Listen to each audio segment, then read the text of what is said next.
নতুন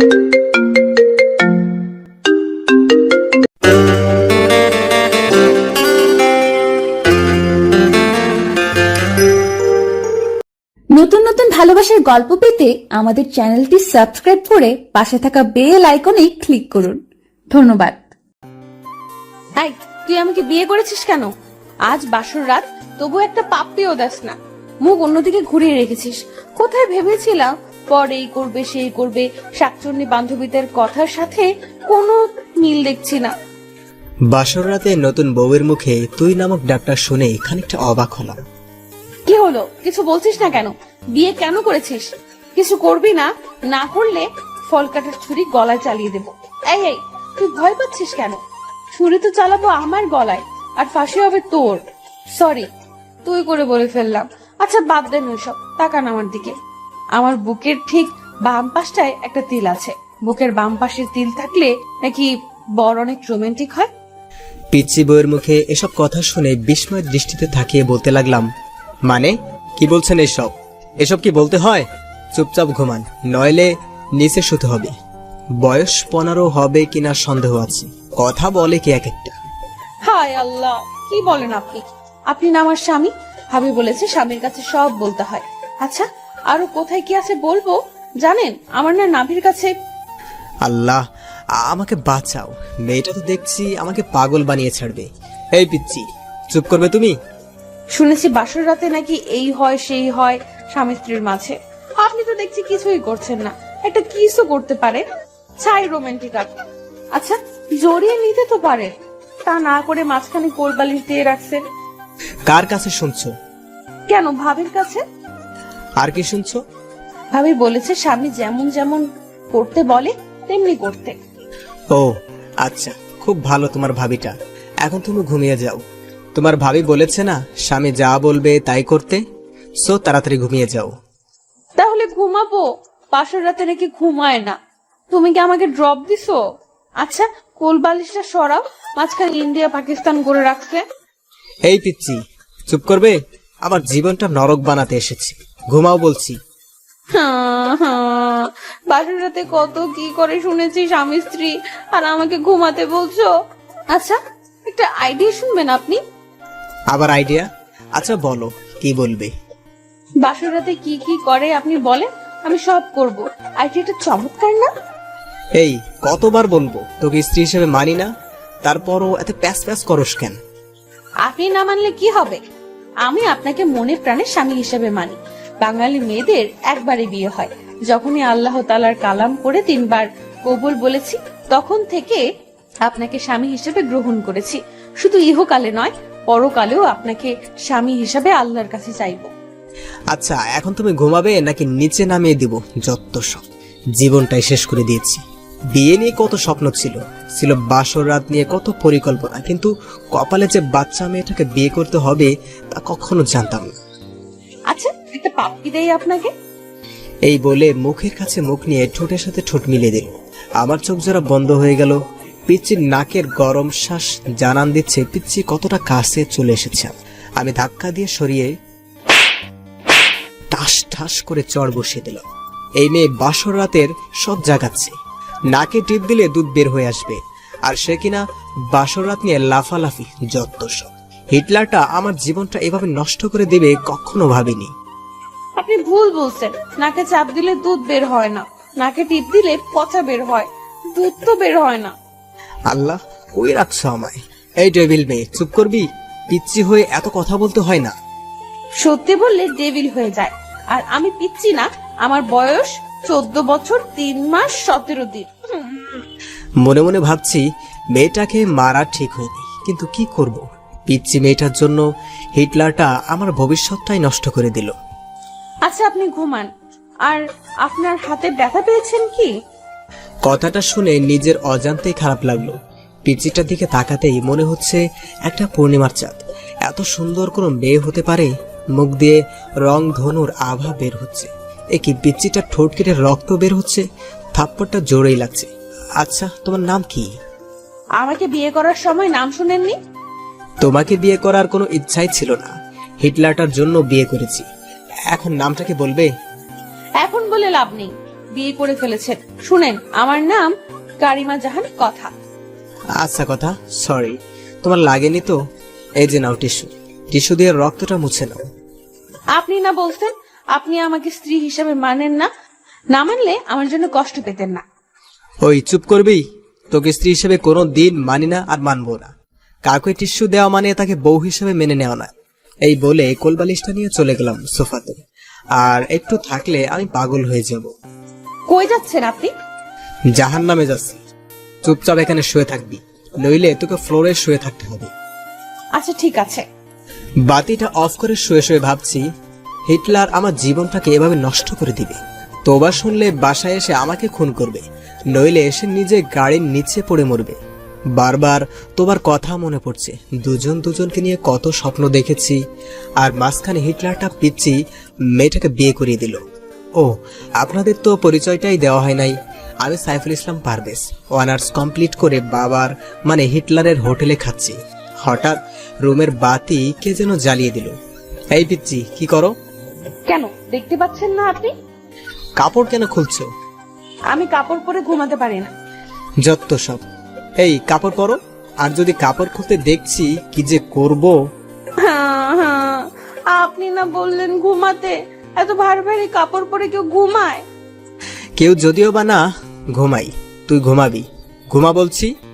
বাবা, আমার স্বামী আমাকে কাপড় খুলতে দেয় না। কথাটা বলতেই মুখটা চেপে ধরলাম। এই, তোমার কি হয়েছে? এসব কি বাবাকে বলতে হয়? তো কি করব, কাপড় পরে ঘুমাতে পারি না, তাই বাবাকে ডাক দিচ্ছি। বাবা বলেছে যদি কোনো সমস্যা হয় বাবাকে বলতে। আচ্ছা তাহলে কাপড় খুলেই ঘুমাও। কথাটা বলতে দেরি হয়েছে, মেয়েটা কাপড় খুলতে দেরি হচ্ছে না।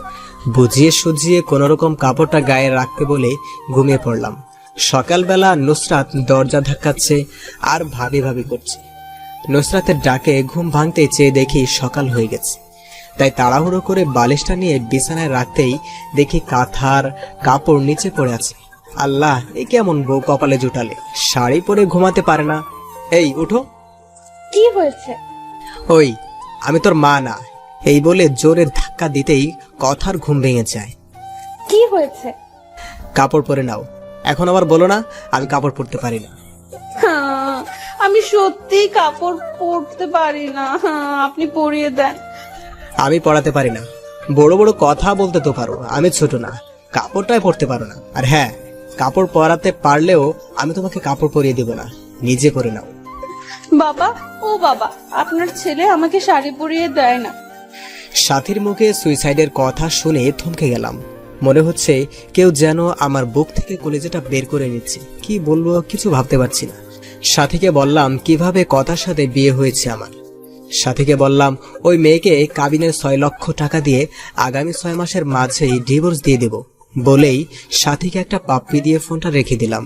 পিছন দিকে তাকাতেই দেখি পিচ্চিটা আমার পিছনে দাঁড়ানো, চোখ থেকে অশ্রু গাল গড়িয়ে পড়ছে। আমি ফিরে তাকাতেই দৌড়ে রুমে গিয়ে দরজা লক করে দিল। যাবার আগে বলে গেল সে এ জীবন রাখবে না। আমি যাওয়ার আগে দরজা লক করে দিল পিচ্চিটা। খুব ভয় হচ্ছে। দরজার কাছে গিয়ে বললাম, প্লিজ আমার পিচ্চি বউ দরজা খোলো। আর অমন কথা বলবো না, খুব কষ্ট হচ্ছে না। মনে মনে ভাবলাম মা বাবাকে ডাক দেই, পিচ্চিটা যদি কিছু করে ফেলে। যখনই মাকে ডাক দেব তখনই পিচ্চিটা দরজা খুলে বলল, কি বললা? আমি তোমার পিচ্ছি বউ? তুমি কি করে ভাবলে আমি সুইসাইড করবো? আর ওই শাকচুন্নিটা তোমার সাথে ঘর করবে? আমি তোমায় ছাড়ছি না, তবে আমি সব শ্বশুরকে বলে দিব। কি বলবে শুনি? বলবো তুমি এক শাকচুন্নিকে বলছো যে তুমি তাকে বিয়ে করবে আমাকে ডিভোর্স দিয়ে। আর না, মজা করছি। আমার বউটা কত কিউট। হ্যাঁ, মিথ্যা গুছিয়ে বলতে হয়। আমাকে ঢপ দিচ্ছ? আমি বাবাকে ঠিকই বলে দিব। প্লিজ কথা বলো না। বলবো না, তবে একটা শর্ত আছে। কিসের সত্য? আমাকে 5 মিনিট কিস করতে হবে। হোয়াট? কিস?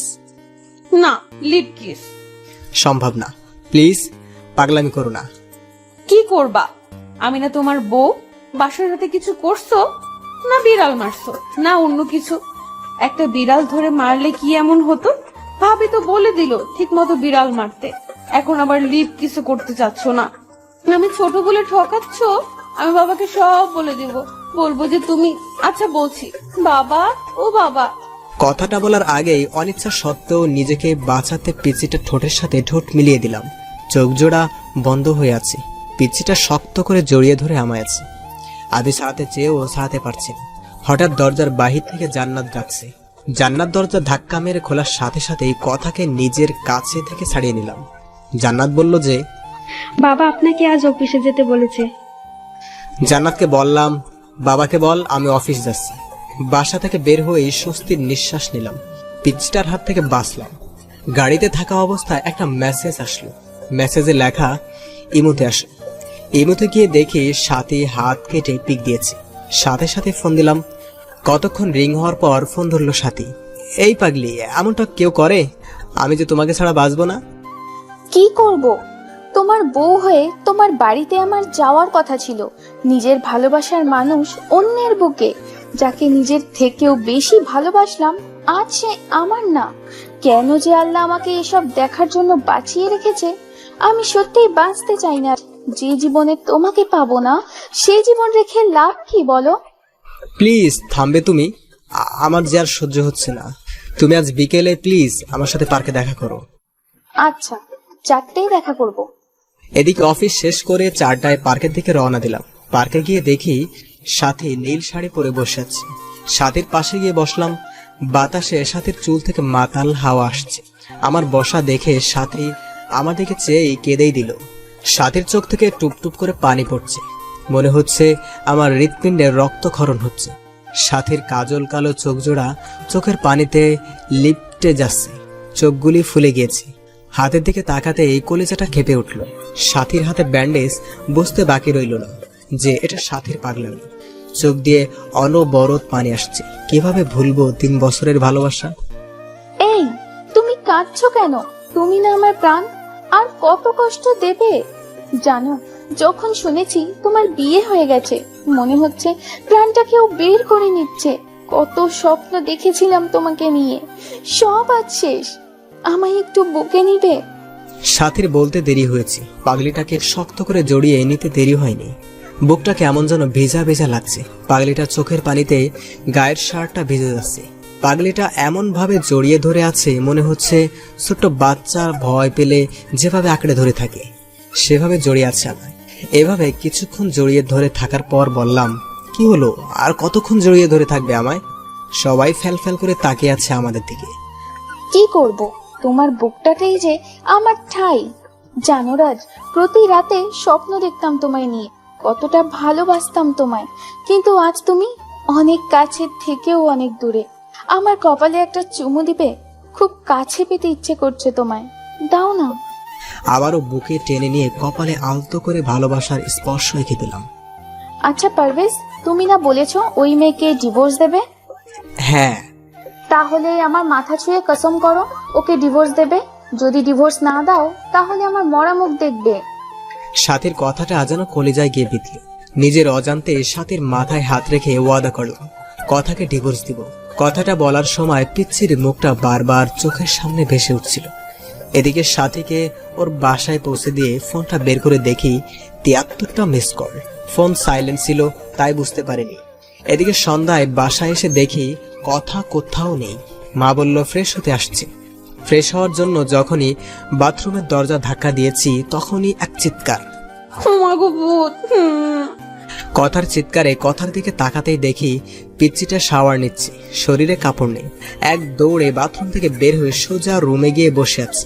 কিছুক্ষণ পর দেখি পিচ্চিটা ভেজা চুলে আয়নার সামনে গিয়ে বসলো। শাড়িটা অন্যরকম শরীরে পেঁচিয়েছে। আমার শরীরটা রাগে ফাটতেছে। বাথরুমের ঘটনার কথা মনে করে তাই গিয়ে জিজ্ঞেস করলাম, ওই পিচ্চি মেয়ে, বাথরুমে শাওয়ার নিলে দরজা লক করে নিতে হয় না? নিতে হয় তো। আমি তো জান্নাতকে বলে দিয়েছি আমি দরজা বন্ধ করে শাওয়ার নিতে পারি না, ভয় হয়। আর ওকে পাহারা দিতে বলেছি যেন কেউ না আসে। মনে মনে বলছি, এই জন্য তো ডেভিল বোনটা ওয়াশরুমে যেতে দেখে মুসকে মুসকে আসলো। এদিকে পিচ্চিটার দিকে চেয়ে দেখি পিচ্চিটার চোখে কাজল দিতে গিয়ে চোখের নিচে লেপটে ফেলেছে। যতটা না রাগ হচ্ছে তার চেয়ে বেশি হাসিই পাচ্ছে। এই গোমরা মুখ, হাসো কেন? আমি কি করব?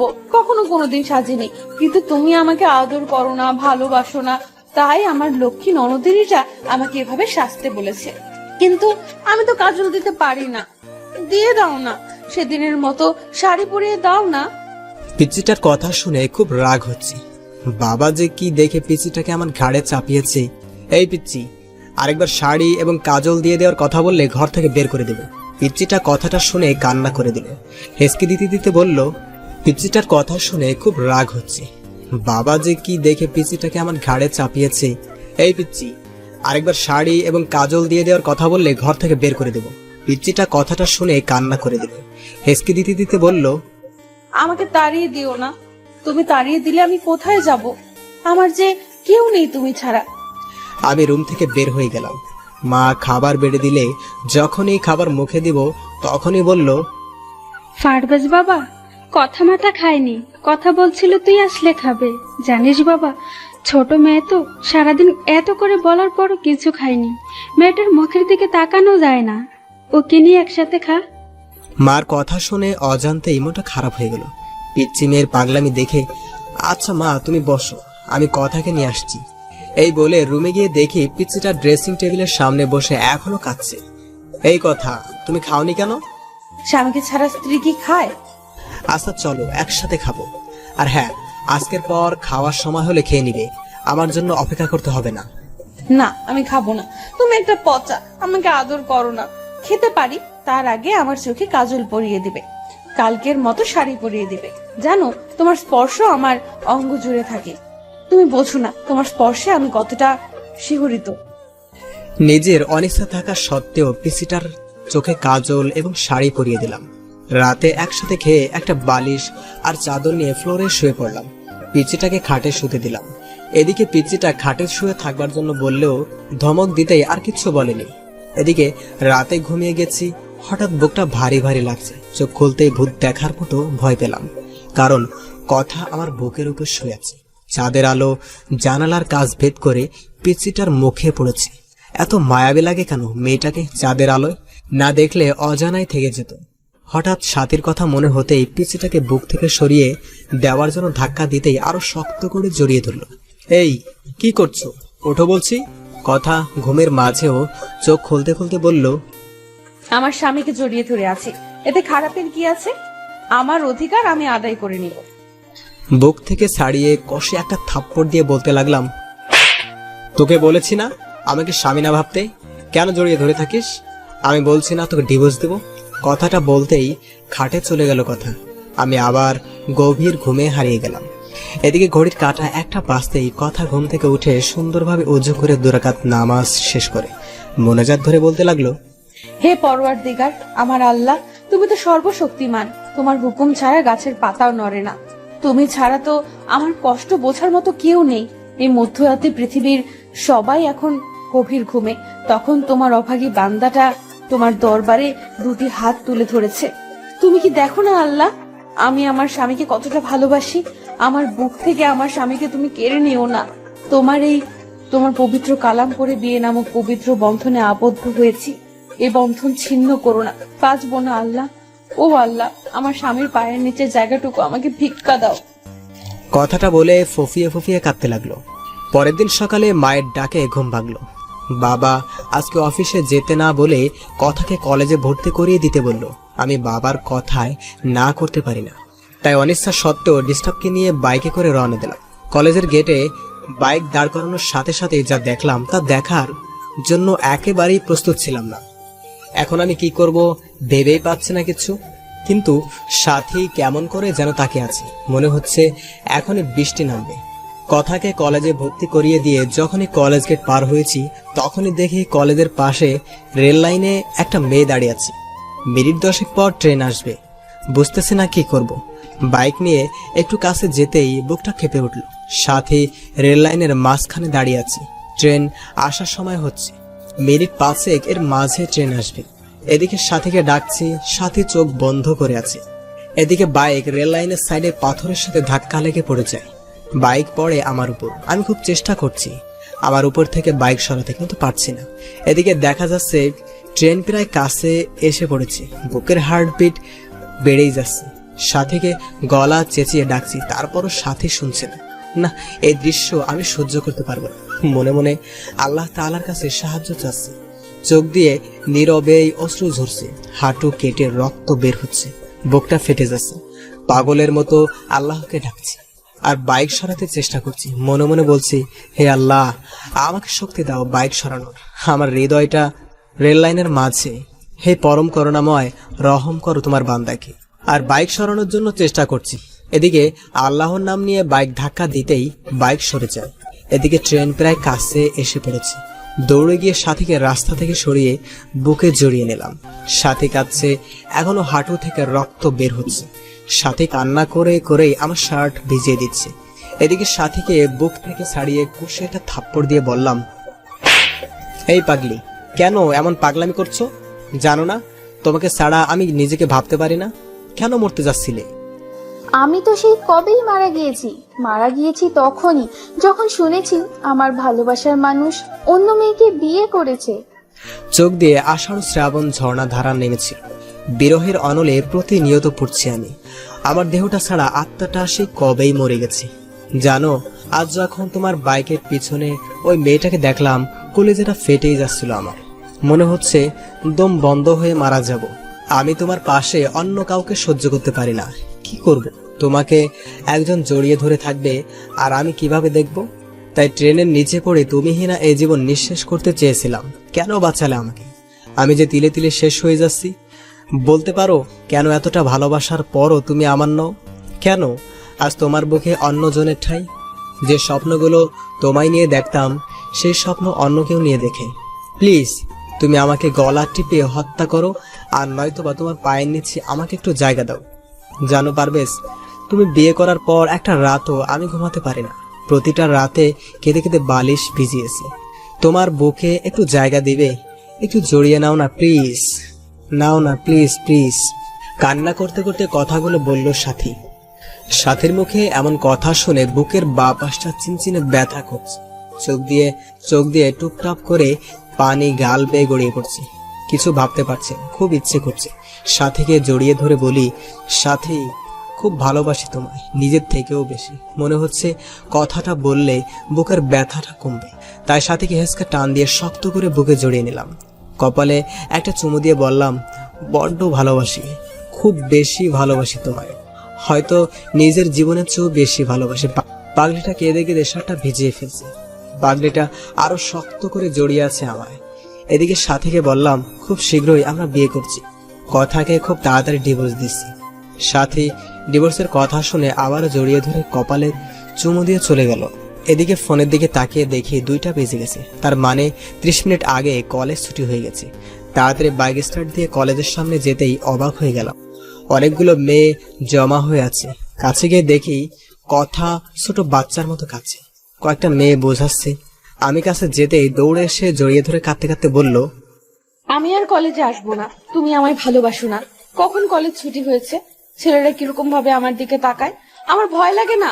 সবাইকে বলে দিচ্ছি, আমার দিকে তাকালে চোখ তুলে ফেলবে আমার বর। ঠিক বলেছি তো? সবাই হাসছে মুখ ধরে। পাশ থেকে একটা মেয়ে বলে ফেললো, ভাইয়া, পৃথিবীতে খুব কম ছেলেই আপনার স্ত্রীর মতো বউ পায়।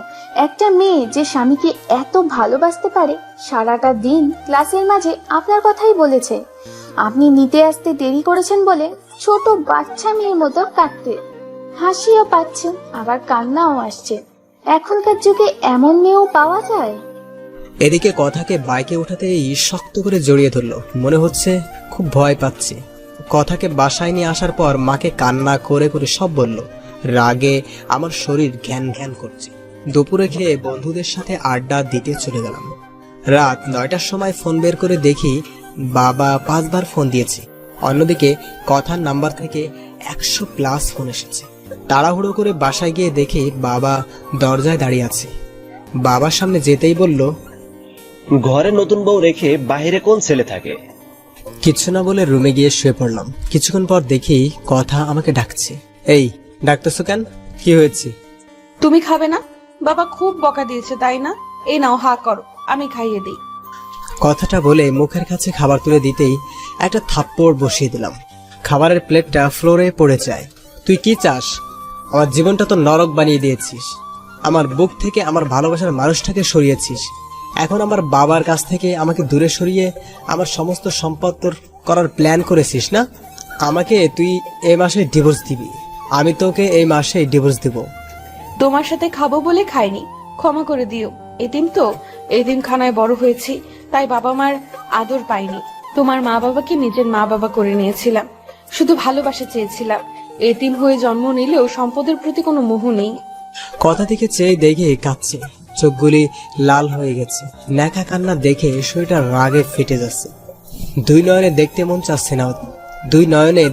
চাচ্ছে না কথাকে। এই এতিম মেয়েটার জন্যই আজ সাথে মরতে বসেছিল। এই, তুই এখানে কাঁদবি না প্লিজ। তোর অলক্ষণের চেহারা নিয়ে আমার সামনে থেকে দূর হ প্লিজ। কথাটা বলেই শুয়ে পড়লাম। এদিকে কথা সুন্দর করে উজু করে শ্বশুরের দেওয়া কোরআনটা পড়েই নামাজে দাঁড়িয়ে গেল। নামাজ শেষ করলো কে দেখে দে। নামাজ শেষ করে আজকেও মোনাজাত ধরে আল্লাহর কাছে অনেকক্ষণ কাঁদলো। মোনাজাত শেষে রুমে গিয়ে শুয়ে পড়ল। এদিকে ফজরের নামাজের আজান শুনে ঘুম ভাঙতেই অবাক হলাম। কথা মেয়েটাকে রাতে এত বকা দেওয়ার পরও জড়িয়ে ধরে শুয়ে আছে। মন চাচ্ছে ধাক্কা দিয়ে ফেলে দেই। এই, কি হচ্ছে? ওঠো। আর একটু ঘুমাই। এই বলে আরো শক্ত করে জড়িয়ে ধরলো। এখন ধৈর্যের বাঁধ ভেঙে যাচ্ছে। জোরে ধাক্কা দিয়ে বিছানা থেকে ফেলে দিলাম। আহ করে চিল্লানি দিয়ে উঠলো। আমি বিছানা থেকে উঠে ফ্রেশ হয়ে এসে দেখি কথা খুঁড়িয়ে হাঁটছে। কথা মা, তোমার কি হয়েছে? খুঁড়িয়ে হাঁটছো কেন? মা রাতে ঘুম থেকে উঠে পাঁজরে ব্যথা পাইছি। কথাটা বলে করুণ ভাবে আমার দিকে তাকালো। নিজেকে অপরাধী মনে হচ্ছে। পরের দিন বাবা আমাকে আর কথাকে হানিমুনে পাঠিয়ে দিল। আমি সাথীকে বলে সব রেডি করে রেখেছি। আমাদের সাথেও কক্সবাজারে যাবে। সবাই জানবে আমি হানিমুন করতে যাচ্ছি কথার সাথে। কিন্তু না, আমি হানিমুন করব সাথীর সাথে। সাথীকে এসব বলে ফোন রাখতেই পিছন দিকে তাকাতেই দেখি কথা সিলিং ফ্যানের সাথে ঝুলছে। এমন একটি ওড়না গলায় পড়েছে, বুকের ভিতর কেমন ধরে চিনচিনে ব্যথা করতে লাগলো। দৌড়ে গিয়ে কথাকে একটা থাপ্পড় দিলাম। কি করছো এসব? আমি ছোট বলে, এতিম বলে কারো ভালোবাসা পাবো না। বিয়ের পর সকল নারী তার স্বামীর অধিকার চায়, আর আপনি বিয়ের পর একটি রাত আপনার বুকে পর্যন্ত ঘুমাতে দেননি। কতটা স্বপ্ন দেখেছিলাম তোমায় নিয়ে, কিন্তু তুমি আমায় রেখে অন্য মেয়ের সাথে অবৈধ সম্পর্ক করতে চাচ্ছ। প্লিজ বোঝার চেষ্টা করো। এখন এসব বলার সময় নয়, চলো, দেরি হয়ে যাচ্ছে, গাড়ি মিস করবো আবার। কথা আর কিচ্ছু বললো না। এদিকে কথার এসব কাণ্ড কারখানা সব সাথীকে বললাম। সাথী বলল কোনো চিন্তা না করতে। আমাদের সাথে একই গাড়িতে সাথী গেল কক্সবাজার। রাতের বেলা রুমে শুয়ে আছি, হঠাৎ সাথীর ফোন ধরতেই বলল পাশের রুমে এসো। এদিকে পাশের রুমে যেতেই সাথী 7 আপের সাথে কি যেন মিশিয়ে খেতে বলল। আমি কিছু না মনে করে খেলাম। সাথীকে খুব কাছে পেতে ইচ্ছা করছে। নিজের অজান্তেই সাথীকে জড়িয়ে ধরে ফেললাম। সাথীও রেসপন্স করলো। আমি আস্তে আস্তে সাথীর লিপের সাথে আমার লিপ জোড়া মেলানোর আগে সাথীর ফোনটা ক্রিং ক্রিং করে বাজতে লাগলো। ফোনটা ধরেই সাথী উঠে ওয়াশরুমে চলে গেল। এদিকে কিছুক্ষণ পর এসে বলল, বাবু আমি অসুস্থ, কাল যা মন চাই তাই করো। এই বলে আমাদের রুমে দিয়ে গেল। কথাকে বলল সে আমাদের কলেজ ফ্রেন্ড। কথা কখনো সাথীকে দেখেনি। এদিকে রুমে গিয়ে বিছানায় শুয়ে পড়লাম। এখন আমার শরীর আর চোখ দিয়ে উত্তাপ বের হচ্ছে। কথা আজ খুব সুন্দর করে সেজেছে। নীল শাড়ির সাথে ম্যাচিং ব্লাউজ, সাথে নীল রঙের চুড়িতে কি অপরূপটাই লাগছে। কথার চোখে কাজল দেওয়াতে আরো মায়াবী লাগছে। কথা এসে খাটে বসতেই টান দিয়ে বুকে জড়িয়ে নিলাম। ঘটনায় আকস্মিক ব্যবহারে কথা কিছুটা বিব্রত হলো।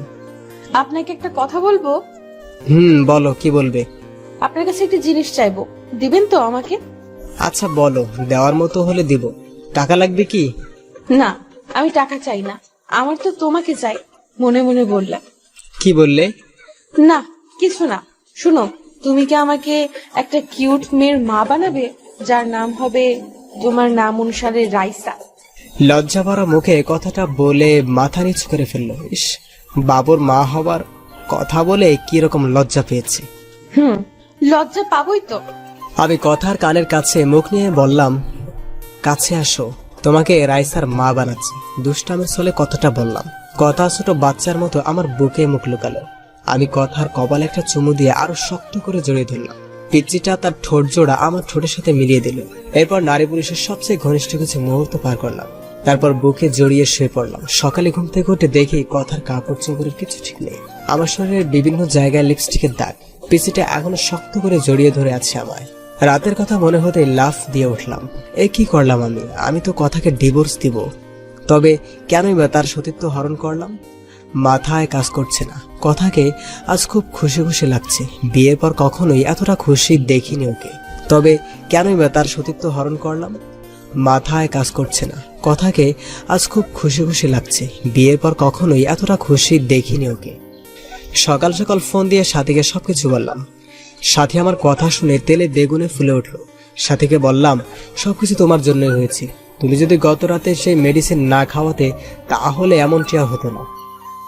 আচ্ছা বাদ দাও, কোনো চিন্তা করো না। কাল তোমাকে একটা পিল দেব, সেটা খাইয়ে দিও, তাহলেই হবে। তাহলে আর কোনো চিন্তা করতে হবে না। সাথীর কথা শুনে বেশ অবাক হলাম, কিন্তু সাথীকে ভালোবাসি, কথাও দিয়েছি সাথীকেই বিয়ে করব। তাই আর কোনো কিছু চিন্তা না করে রাজি হয়ে গেলাম। পরের দিন রাত্রে একটা পিল নিয়ে বললাম, খেয়ে নাও তো পিলটা। কিসের পিল এটা? আমি তো সুস্থ, আপনি কিসের পিল খেতে বলছেন আমাকে? তোমাকে মিথ্যা বলে লাভ নেই, ক্ষমা করে দিও। সেদিনের রাত্রে তোমার সাথে যা হয়েছে তার নিছক একটি দুর্ঘটনা মাত্র। আমি জানি তুমি যা হারিয়েছো তা পৃথিবীর বিনিময়ে ফিরিয়ে দিতে পারবো না। আমি ডিভোর্স পেপার রেডি করে রেখেছি। তাই আমি চাই না আমার সন্তান তুমি গর্ভে ধারণ করো। চিন্তা করো না, ডিভোর্সের সাথে তোমাকে 20 লাখ টাকার একটা চেক দিয়ে দিচ্ছি, সময় করে ব্যাংক থেকে তুলে নিবে। এদিকে আমার কথাটা শুনে আমার দুপা চাপটে ধরে বলতে লাগলো, প্লিজ, আপনি আমার গর্ভের সন্তান নষ্ট করতে বলবেন না। আপনার মন চায় আপনি আরো একটা বিয়ে করেন। আমি কখনো কোনো দিন স্বামীর অধিকার চাইবো না। আপনার বাড়িতে 2টা কাজের মেয়ে রাখছে, আমাকে নিয়ে না হয় 3টা হবে। প্লিজ, আমার সন্তানকে নষ্ট করে দিতে বলবেন না প্লিজ। আমি সারা জীবন আপনাদের বাসায় কাজের মেয়ে হয়ে থাকবো। কোনো পারিশ্রমিক দিতে হবে না, শুধু আমাকে ডিভোর্স দিয়েন না। আমার সন্তানটা যেন বলতে পারে আপনি তার বাবা। আমি চাই না আমার মতো আমার অনাগত সন্তানটা পিতৃহীন পরিচয়ে বড় হয়। প্লিজ, একটা এতিম কিভাবে ফিরিয়ে দিয়েন না। আপনার পায়ের নিচে একটু জায়গা দেন, নয়তো গলা টিপে মেরে ফেলেন। এই কি করছো? পা ছাড়ো।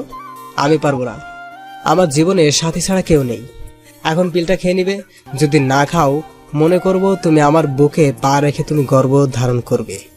এখন তোমার ইচ্ছা। প্লিজ, এমন কসম দিও না। আমার কাছে যে তোমার স্থান সবার উপরে, পারবো না আমি তোমার বুকে মাথা রেখে এই সন্তানকে নিজের মাঝে বড় করতে। ক্ষমা করে দিও, এছাড়া আমার আর কোনো উপায় ছিল না। এই নাও পিল, আর এই নাও পানি, খেয়ে নিও। আচ্ছা দাও। এই বলে জন্ম নিয়ন্ত্রণ পিলটা হাতে নিয়ে নিল। চোখ থেকে টপ টপ করে পানি পড়তেছে, করুণ দৃষ্টিতে তাকিয়ে আছে। মনে মনে ভাবছে হয়তো আমি বলবো পিল খেতে হবে না কথা, কিন্তু না, আমি আর কোনো কথা বললাম না।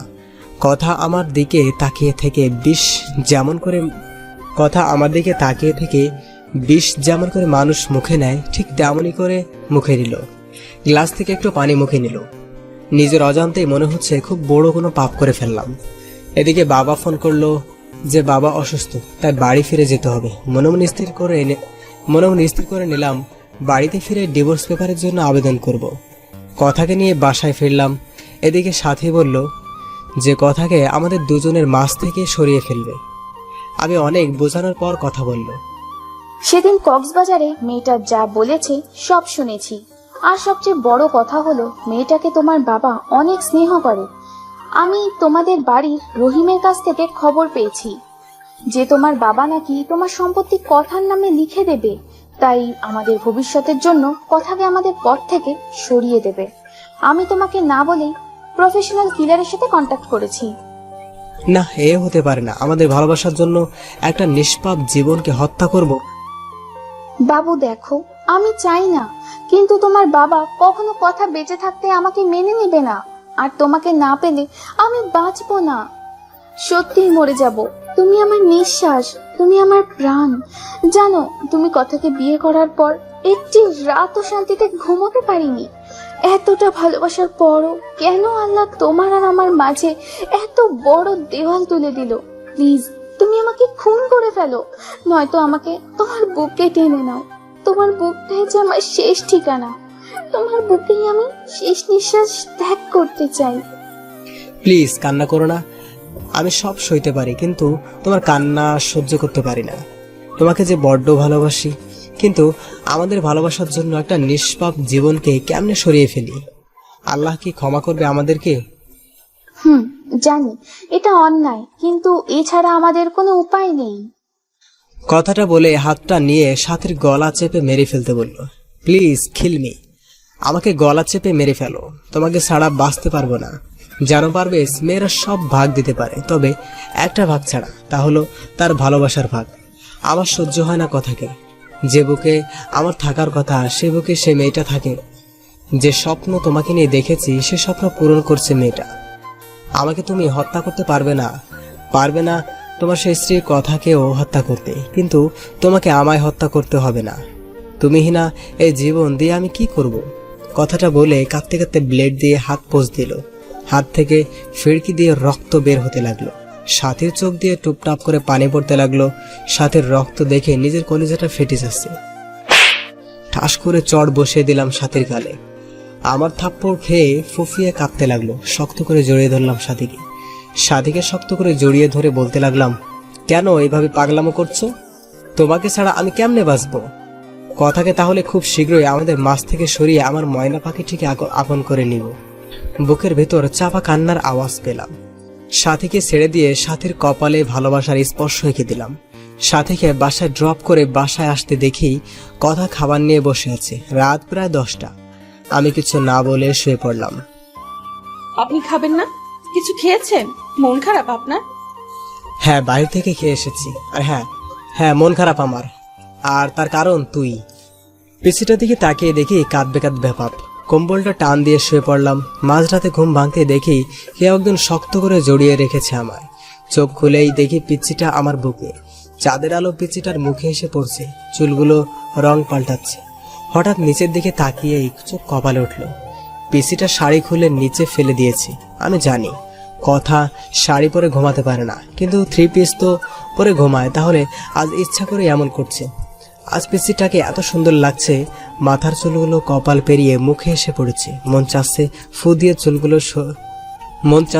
দিয়ে চুলগুলো কপাল থেকে সরিয়ে আলতো করে কপালে ভালোবাসার পরশ এঁকে দেই। একই আমার গায়ে লিপস্টিকের দাগ। মনে মনে ভাবছি আজ মনে হয় পুরুষ ধর্ষণ করেছে। আমার বুকে লিপস্টিকের দাগ দেখে বিস্মিত হলাম। কথার ঠোঁটের দিকে তাকিয়ে দেখি ঠোঁটে এক বিন্দু লিপস্টিক নেই। মনে মনে ভাবছি পিছিটা কি সর্বনাশ করছে। তবে আজ কেন পিছিটাকে এত সুন্দর লাগছে? মন চাচ্ছে সারা জীবনের জন্য আপন করে নেই। হয়তো কথা সৃষ্টি হয়েছে আমার জন্য, কিন্তু না, আমার বুকে সাথী ছাড়া অন্য কারোর জায়গা নেই। আমার মন প্রাণ জুড়ে শুধু সাথী। তাই কথাকে কয়েকবার ডাক দিলাম, উঠল না। তাই জোরে ধাক্কা দিতেই চোখ কসলিয়ে উঠল। আমি বললাম, কি ব্যাপার? আমার গায়ে লিপস্টিকের দাগ কেন? আর তুমি কেন আমার বিছানায় শুয়েছ? আমার না খুব ভয় করছিল, আর রাতে আমি কিছুই করিনি, সব আপনি করছেন। আমি তো আপনার সাইডে ঘুমিয়েছিলাম, আপনি জোর করে বুকে টেনে নিয়েছেন।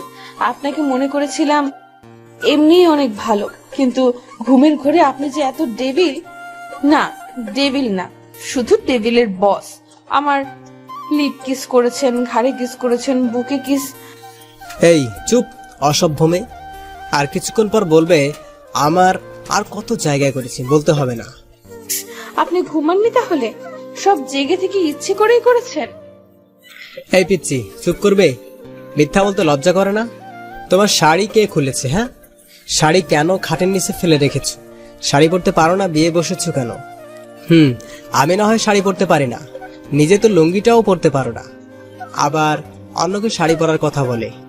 পিচ্ছিটার কথা শুনে নিজের দিকে তাকাতে চোখ বন্ধ করে ফেললাম।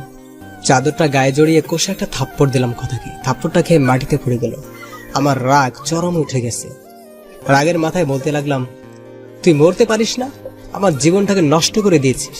জন্ম নিয়ে তোর মা বাবাকে খেয়েছিস, এখন আমাকেও খাবি নাকি? আর তোকে না বলছি ডিভোর্স দিব, তারপরও কেন আমার বিছানায় আসিস?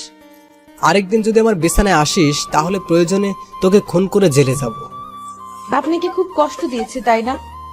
আপনার কথা লাগেনি তো? আপনার হাতে কি ব্যথা পেয়েছেন? জানেন আল্লাহ কেন যে আমাকে বাঁচিয়ে রেখেছে? ছোটবেলায় অনাথ আশ্রমে বড় হয়েছি, দেখিনি মায়ের মুখ। মা ডাকটাও কখনো ডাকতে পারিনি বাবার কাছে আবদারের সুরে কিছু চাইতে। কখনো বাবার কাছে চড়ে ঘুরতে পারিনি। পারবোই বা কিভাবে? বাবাকে তো কখনো দেখিনি, আর এখন আসছে আপনাকে জ্বালাতে। জানেন, আত্মহত্যা মহাপাপ, সেজন্যই হয়তো বেঁচে আছি। তা না হলে কখনোই আপনার পথের কাটা হতাম না। আপনার বাড়ির দাসী করে রেখে দিয়ে, পারিশ্রমিক হিসাবে সকাল বিকাল রাতে এভাবে থাপ্পড় দিয়ে, তবুও তো দাসী হয়ে আপনার হাতের স্পর্শটা পাবো। আসি, কি করব, ভয় পাই তো, তাই আপনার বুকটাকে নিরাপদ মনে করে শুয়েছিলাম। ক্ষমা করে দিবেন এই এতিমটাকে। পিসিটার কথা শুনে নিজের কাছে খুব খারাপ লাগছে। এভাবে মারাটা ঠিক হয়নি। সবচেয়ে খারাপ লাগছে যখন দেখলাম পিসিটার ঠোঁট কেটে রক্ত পড়ছে। পরের দিন মা বাবা জান্নাতকে নিয়ে নানি বাড়িতে গেল। সাথীকে ফোন দিলে সাথী বাড়িতে আসে। এদিকে সাথী আজ পিঙ্ক কালারের একটা শাড়ি পরেছে, হালকা লিপস্টিকের সাথে চুলগুলো ছেড়ে দিয়েছে। সাথী আসলেই সাথীকে নিয়ে বেডরুমে ঢুকে পড়ে। কথা অবাক নয়নে তাকিয়ে আছে, চোখটা ছলছল করছে, মনে হচ্ছে কখন জানি বৃষ্টি নামবে। কি হলো, দরজা দাঁড়িয়ে আছো কেন? আজ তুমি জান্নাতের রুমে থাকবে, আজ রাত্রে আমাদের এই রুমে আসবে না। আর আমাদের এই রুমে আজ রাত্রে আমাদের এই রুমে আসবে না, বিরক্তি করতে। আর হ্যাঁ, আমাদের দুজনের জন্য খাবার দিয়ে যেও। এদিকে কথা আমার মুখের দিকে তাকিয়ে মাথা নাড়িয়ে হ্যাঁ সূচক জবাব দিল। কথা চলে গেল। সাথী এসে জড়িয়ে ধরে বলতে থাকে, এদিকে আমার হাতটা সাথীর স্পর্শকাতর জায়গায় সাথীর নিঃশ্বাস ভারী হয়ে আসছে। ঠোঁট জোড়া সাথীর ঠোঁট জোড়াকে আবদ্ধ করে ফেলবে ঠিক তখনই কথা খাবার নিয়ে রুমে ঢুকে পড়ে, কোনো প্রকার নক না করে। আমি সাথীকে ছেড়ে দিই। কথা দিকে তাকিয়ে বুঝতে পারলাম কাঁদছে। কথা ভাবেনি আমি এতটা নিচে নেমে যাব, কিন্তু কথা জানতো না আমার কলিজার টুকরা হচ্ছে সাথী। সাথী আমার জীবন মরণ, আমার ভালোবাসা। আমার ভালোবাসা সব সাথীর জন্য। কথা খাবার রেখে চলে গেল। চোখ দিয়ে পানি পড়ছে, দেখা গেল কথার। এদিকে সাথীর সাথে গল্প করতে করতে কখন যে আমি আর সাথী ঘুমিয়ে যাই খেয়াল নেই। সাথে সাথে ফিজিক্যালি রিলেশন করতে চাইলেও সাথী বিয়ের পরের কথা বলে। আমরা সিদ্ধান্ত নিয়েছি 1 সপ্তাহ পর বিয়ে করব, তাই আর জোর করিনি। এদিকে মাঝরাতে কারো চাপা কান্নার আওয়াজে ঘুম ভেঙে যায়। চোখ খুলতে দেখি বিথি সাথী আমার বুকে। সাথীকে বুক থেকে সরিয়ে কান্নার আওয়াজ কোথা থেকে আসছে তা দেখার জন্য রুমের বাইরে বের হতেই যা দেখলাম তা দেখার জন্য একেবারে প্রস্তুত ছিলাম না। কবে যে পাবো তোমায় সারা জীবনের জন্য, কবে তোমার বুকে মাথা রেখে ঘুমাবো।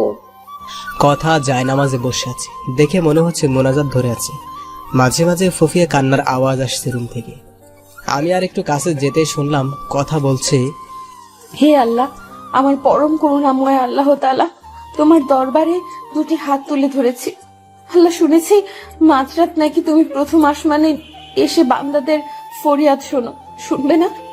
জানো আল্লাহ, দুনিয়াতে মানুষ কষ্ট পেলে মা বাবাকে বলে, তুমি তোমার মা বাবাকে উঠিয়ে নিয়েছো। তুমি ছাড়া যে আসমানের উপরে জমিনের নিচে কেউ নেই আমার। শুনতে পাচ্ছ কি আমার কথা? দুনিয়াতে সন্তান কান্না করে দিলে মা দৌড়ে আসে, সন্তানকে কোলে তুলে নিয়ে গালে মুখে চুমু দিয়ে বলে, কি হয়েছে আমার লক্ষ্মী সোনা, কাঁদে না। হে আল্লাহ, তুমি তো দুনিয়ার মায়েদের চেয়ে লাখো কোটি গুণ তোমার বান্দাদের বেশি ভালোবাসো। তুমি তো সব দেখো হে মাবুদ। আমার স্বামী আজ অন্যের বুকে শুয়ে আছে, আমার কলিজাতে ফেটে যাচ্ছে। আল্লাহ, আমার মা বাবাকে তুমি তোমার কাছে নিয়ে নিলে, আমাকে কেন রেখেছো? আমাকে কষ্ট দিতে তোমার যদি ভালো লাগে দাও, আরো কষ্ট। আল্লাহ, আমি যার সইতে পারছি না।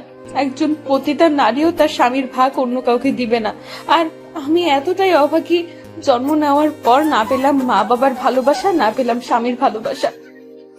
আজ আমার স্বামী আমাকে বের করে দিয়ে অন্য মেয়ের সাথে রাত্রি যাপন করছে। হে আল্লাহ, আর কত কাঁদবো, কত কাঁদলে তোমার রহমতের সাগরে টান লাগবে, আর কত অশ্রু বিসর্জন দিলে তোমার আরশ কুরসি কেঁপে উঠবে, কত কাঁদলে তোমার রহমত আর রহিম নামের দয়ার সাগরে টান লাগবে। তুমি না বলেছো এতিমদের অভিভাবক তুমি? তুমি না বলেছো যার কেউ নেই তুমি আছো? আল্লাহ, এতিম মানুষের চোখের পানি তোমার দেখতে কি খুব বেশি ভালো লাগে? আর যে আমি পারছি না। হে রহিম রহমান, আমার আল্লাহ, আমার স্বামীকে আমার করে দাও। আমার স্বামীকে তোমার জান্নাতে নিয়ে একসাথে থাকতে চাই। ও আমার আল্লাহ, তোমার এতিম গুনাহগার বান্দি কাঁদে, তুমি দেখো না গো আল্লাহ, কষ্ট দিবে দাও, আরো কষ্ট দাও। আমার স্বামীকে আলাদা করে দিও না। আমার বেঁচে থাকার অবলম্বন কেড়ে নিও না হে আল্লাহ। আমার স্বামী আমাকে এত মারে, এত কষ্ট দেয়। তুমি তো দেখেছো, আমাকে 3বার থাপ্পড় দিয়েছে, 3বারই আমার ঠোঁট কেটে রক্ত বাহির হয়ে গেছে। ও আমার আল্লাহ, তুমি আমার স্বামীর উপর গজব দিও না আল্লাহ। আমি কিন্তু খুশি আছি, তবু তুমি রাগ করো না। আমাকে মেরেছে আল্লাহ, তোমায় কিন্তু মারিনি আল্লাহ। আমি কিন্তু খুশি আছি, তুমি রাগ করো না। আমার স্বামীকে তুমি হেদায়েত দাও আল্লাহ, তুমি আমার স্বামীকে হেদায়েত দাও, গজব দিও না। আমার স্বামীর বুকে শেষ নিঃশ্বাস ত্যাগ করার তৌফিক দান করো আল্লাহ।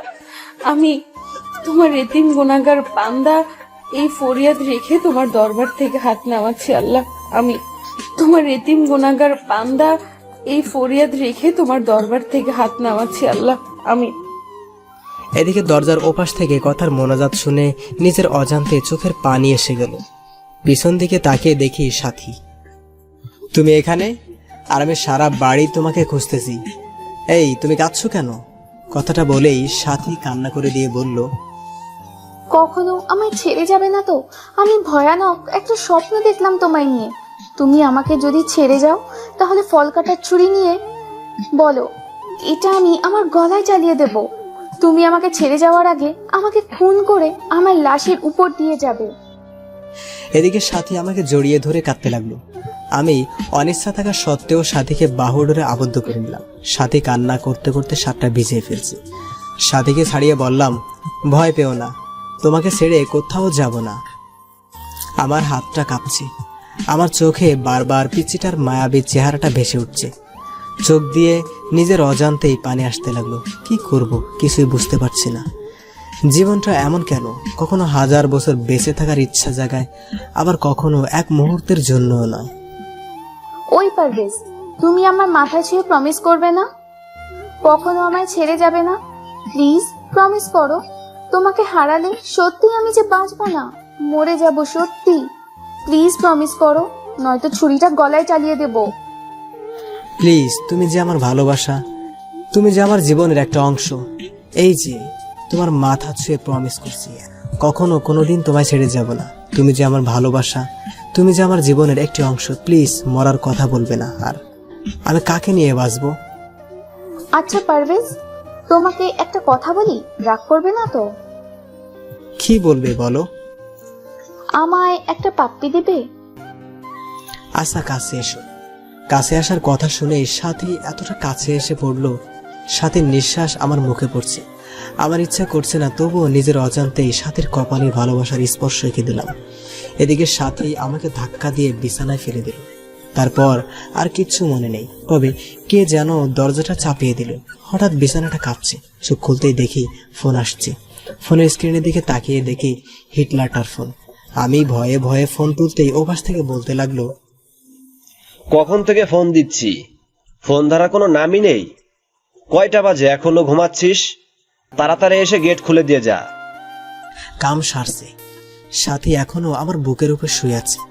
এত সকালে বাসায় সাথীকে দেখলে আমাকে কুরবানি করবে, মাথা কাজ করছে। এই সাথী, আর কত ঘুমাবে? ওঠো এবার, এবার ওঠো। বাবু, আর একটু ঘুমাই। উঠবা তুমি? তাড়াতাড়ি ওঠো। সাথী চোখ কসলে কসলে উঠে বলল, কি হয়েছে? আমি বললাম, বাবা এসেছে, বাহিরে দাঁড়িয়ে আছে, কুরবানি করবে আজ আমাদের। এখন কি হবে?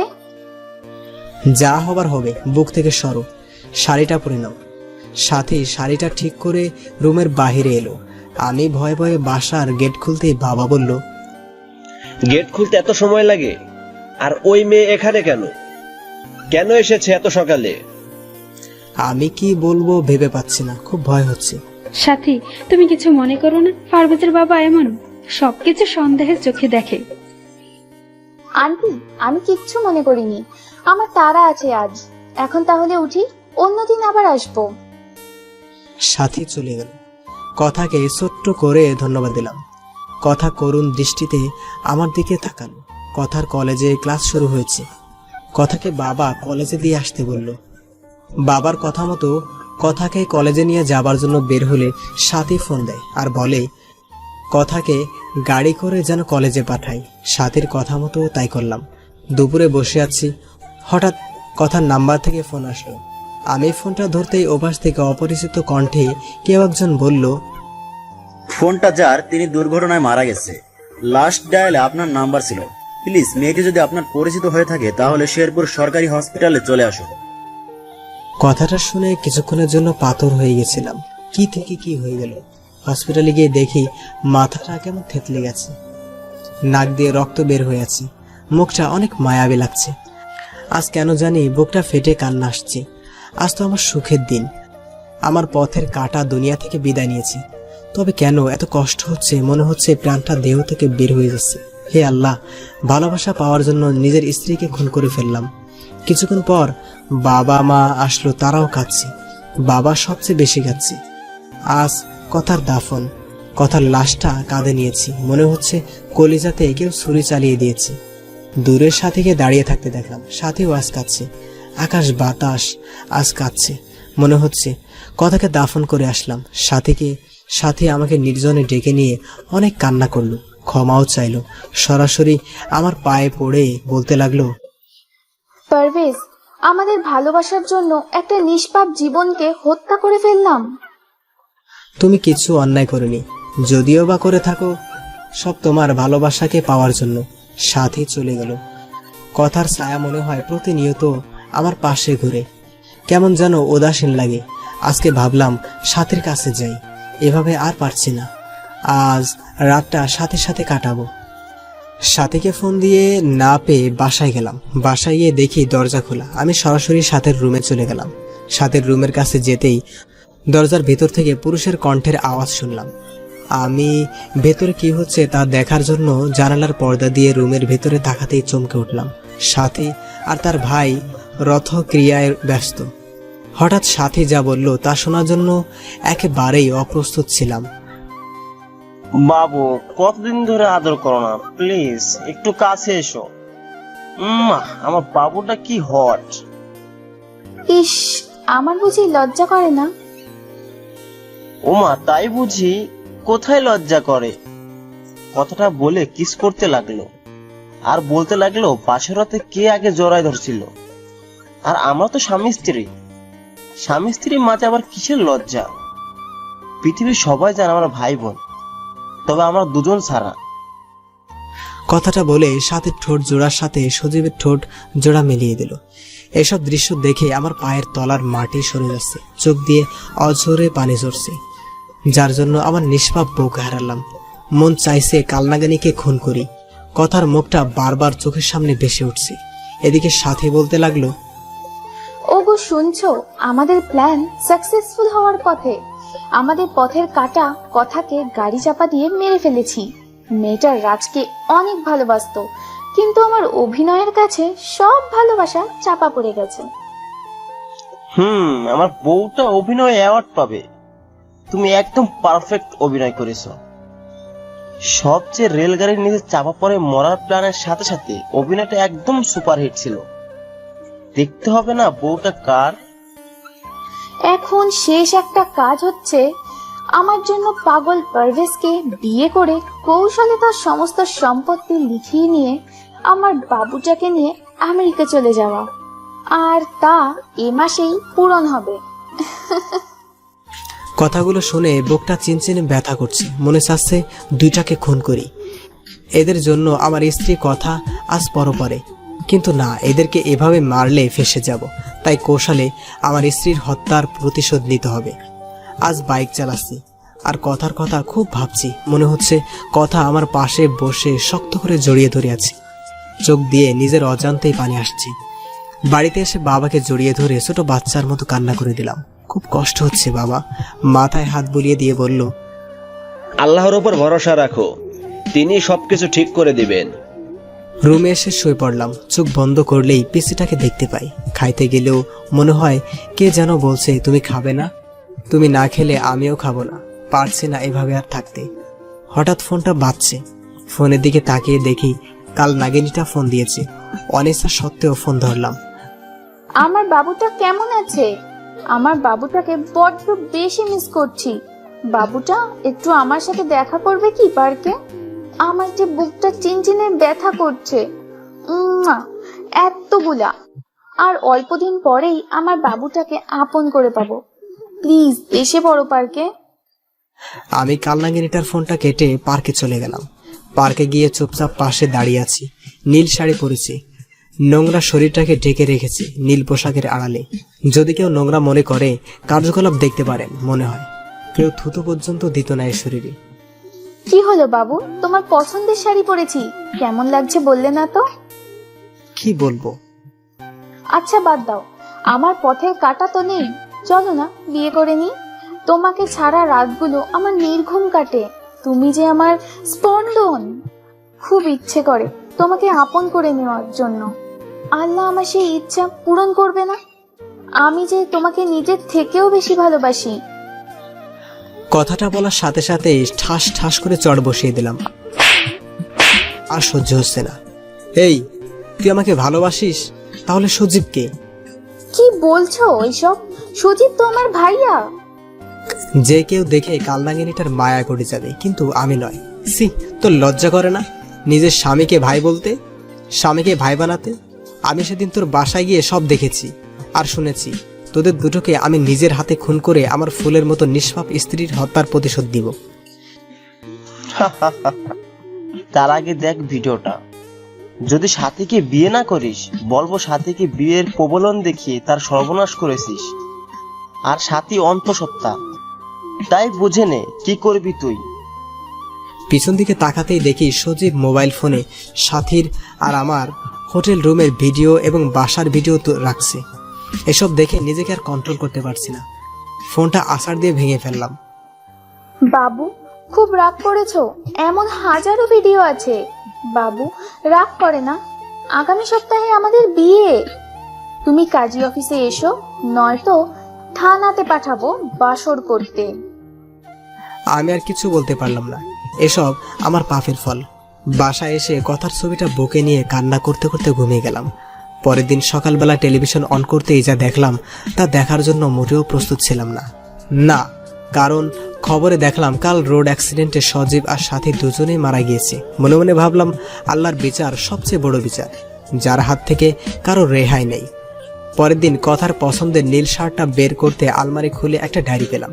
ডায়েরিটা হাতে নিয়ে বুঝতে পারলাম এটা কথার লেখা ডায়েরি। না পড়া সেই ডায়েরিটা প্রথম পাতা উল্টাতে নীল কালিতে লেখা দেখলাম, কাল আমার বাসর রাত ছিল। বাসর রাত সব নারীর জীবনে শ্রেষ্ঠ রাত থাকে, কিন্তু আমার বাসর রাতে স্বামীর হাতের স্পর্শে ঠোঁটের রক্ত ঝরিয়েছি, মা বাবাকে হারিয়েছি। ভেবেছিলাম স্বামীর পায়ের নিচে বাকিটা জীবন কাটিয়ে দেব, কিন্তু আল্লাহ যার কপালে সুখ রাখেন সে কিভাবে সুখী হবে।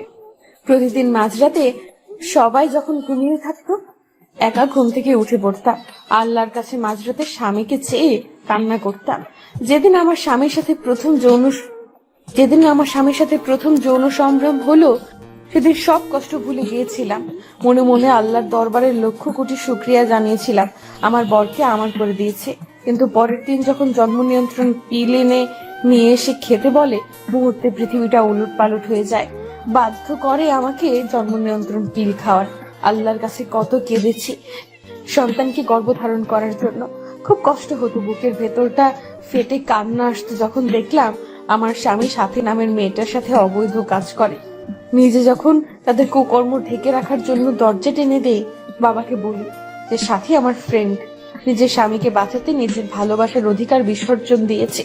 সবচেয়ে কষ্ট লেগেছে সেদিন, যেদিন শুনেছি আমাকে মারার জন্য আমার স্বামী আর সাথী প্ল্যান করছে। সব জেনেও মনকে এ বলে সান্ত্বনা দিয়েছি যে পারভেজ যদি আমার জীবনের বিনিময়ে সুখী হয় তাহলেই আমি সার্থক। ডায়েরিটা পড়ে নিজেকে ঠিক রাখতে পারলাম না। পিছন দিকে তাকাতেই দেখি কথা কান্না করছে। এই কথা, কাঁদছো কেন? তোমাকে কষ্ট দিয়েছি, তার ফল ভোগ করছি। এই পারভেজ, কি হয়েছে? কার সাথে কথা বলিস? মা, কথা বলো না। কথা কান্না করছে। ওকে আমি না খুব কষ্ট দিয়েছি মা বাবাকে নিয়ে হসপিটালে নিয়ে গেল। এখন আমার কোনো চিন্তা নেই, কথাকে সাথে নিয়েই ঘুমাই। শালার ডাক্তার নাকি বলে আমি পাগল হয়ে গেছি। শালার লেখাপড়া করে পাগল হয়েছে, আমাকে পাগল বলে? কত বড় সাহস! আরেকবার যখন পাগল বলছে তখন গলা ধাক্কা দিয়ে ফেলে দিয়েছি। আমাকে জোর করে একটা রুমে আটকে রেখেছি। রুমে শুধু আমি আর কথা। নার্সকে জিজ্ঞেস করলাম আমি এখন কোথায়? নার্স বলল, আপনি এখন পাবনায় আছেন আপনার বউ কথার সাথে। কথাটা বলে একটা কিসের যেন ইঞ্জেকশন দিয়ে দিল। ঘুম থেকে উঠে দেখি কথা আমার দিকে তাকিয়ে হাসছে। মা আসছে। বাবাকে বললাম, বাবা আমার এখানে থাকতে ভালো লাগে না, আমাকে তোমাদের সাথে নিয়ে চলো না, সাথে তোমাদের বৌমা কথাকেও নিয়ে চলো। বাবাও কাঁদছে। ও বাবা, কাঁদছো কেন? আমাকে এখান থেকে নিয়ে যাবে না? জানো বাবা, এখানে কেউ আমার সাথে কথা বলে না, শুধু কথা ছাড়া। বাবা আমাকে নিয়ে চলো না, আমি থাকবো না। কথাগুলো বলেই কাঁদতে লাগলাম। বাবা মাকে নিয়ে চলে গেল। তারপর নার্স এসে ইঞ্জেকশন দিয়ে গেল। তারপর আর কিচ্ছু মনে নেই। সব সময় কথার সাথেই কথা বলতাম। এদিকে আজ মা বাবা আমাকে নিতে আসছে। এখন কথা আমার সাথে আর কথা বলে না। আমি জানি কথা মারা গেছে। মা বাবা বাসায় নিয়ে বলল, পারভেজ বাবা, তুমি 5 বছর পাগল হয়ে পাবনা মানসিক হাসপাতালে ছিলে। এ 2 বছরে অনেক পরিবর্তন হয়ে গেছে। আমরা আজ নিঃস্ব, ব্যবসাতে ক্ষতি হয়েছে, ব্যাংকের লোকেদের ঋণ পরিশোধ করতে বাড়িটা বিক্রি করে দিয়েছি। এখন এই বাসাতে ভাড়া আছি। বাবার কথাগুলো শুনে নিজের অজান্তেই চোখের কোণে পানি চলে আসলো। আমার বাবা এই বয়সে অফিসে কাজ করে। মনে মনে ভাবলাম আমার কোনো না কোনো জব করতে হবে। যেই ভাবা সেই কাজ। কয়েক জায়গায় আবেদন করলাম, সাথে সাথে একটা প্রাইভেট প্রতিষ্ঠানে শিক্ষকতা করার জন্য আবেদন করলাম।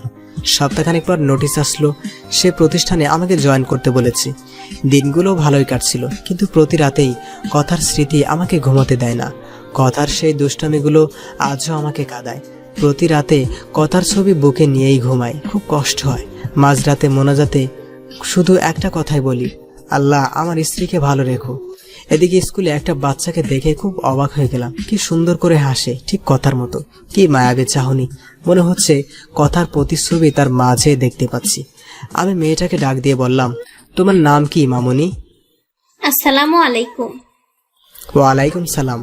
উত্তরটা দিয়ে মনে মনে ভাবতে লাগলাম, এতটুকু একটা বাচ্চা মেয়ে হাই হ্যালো না বলে সালাম দিল।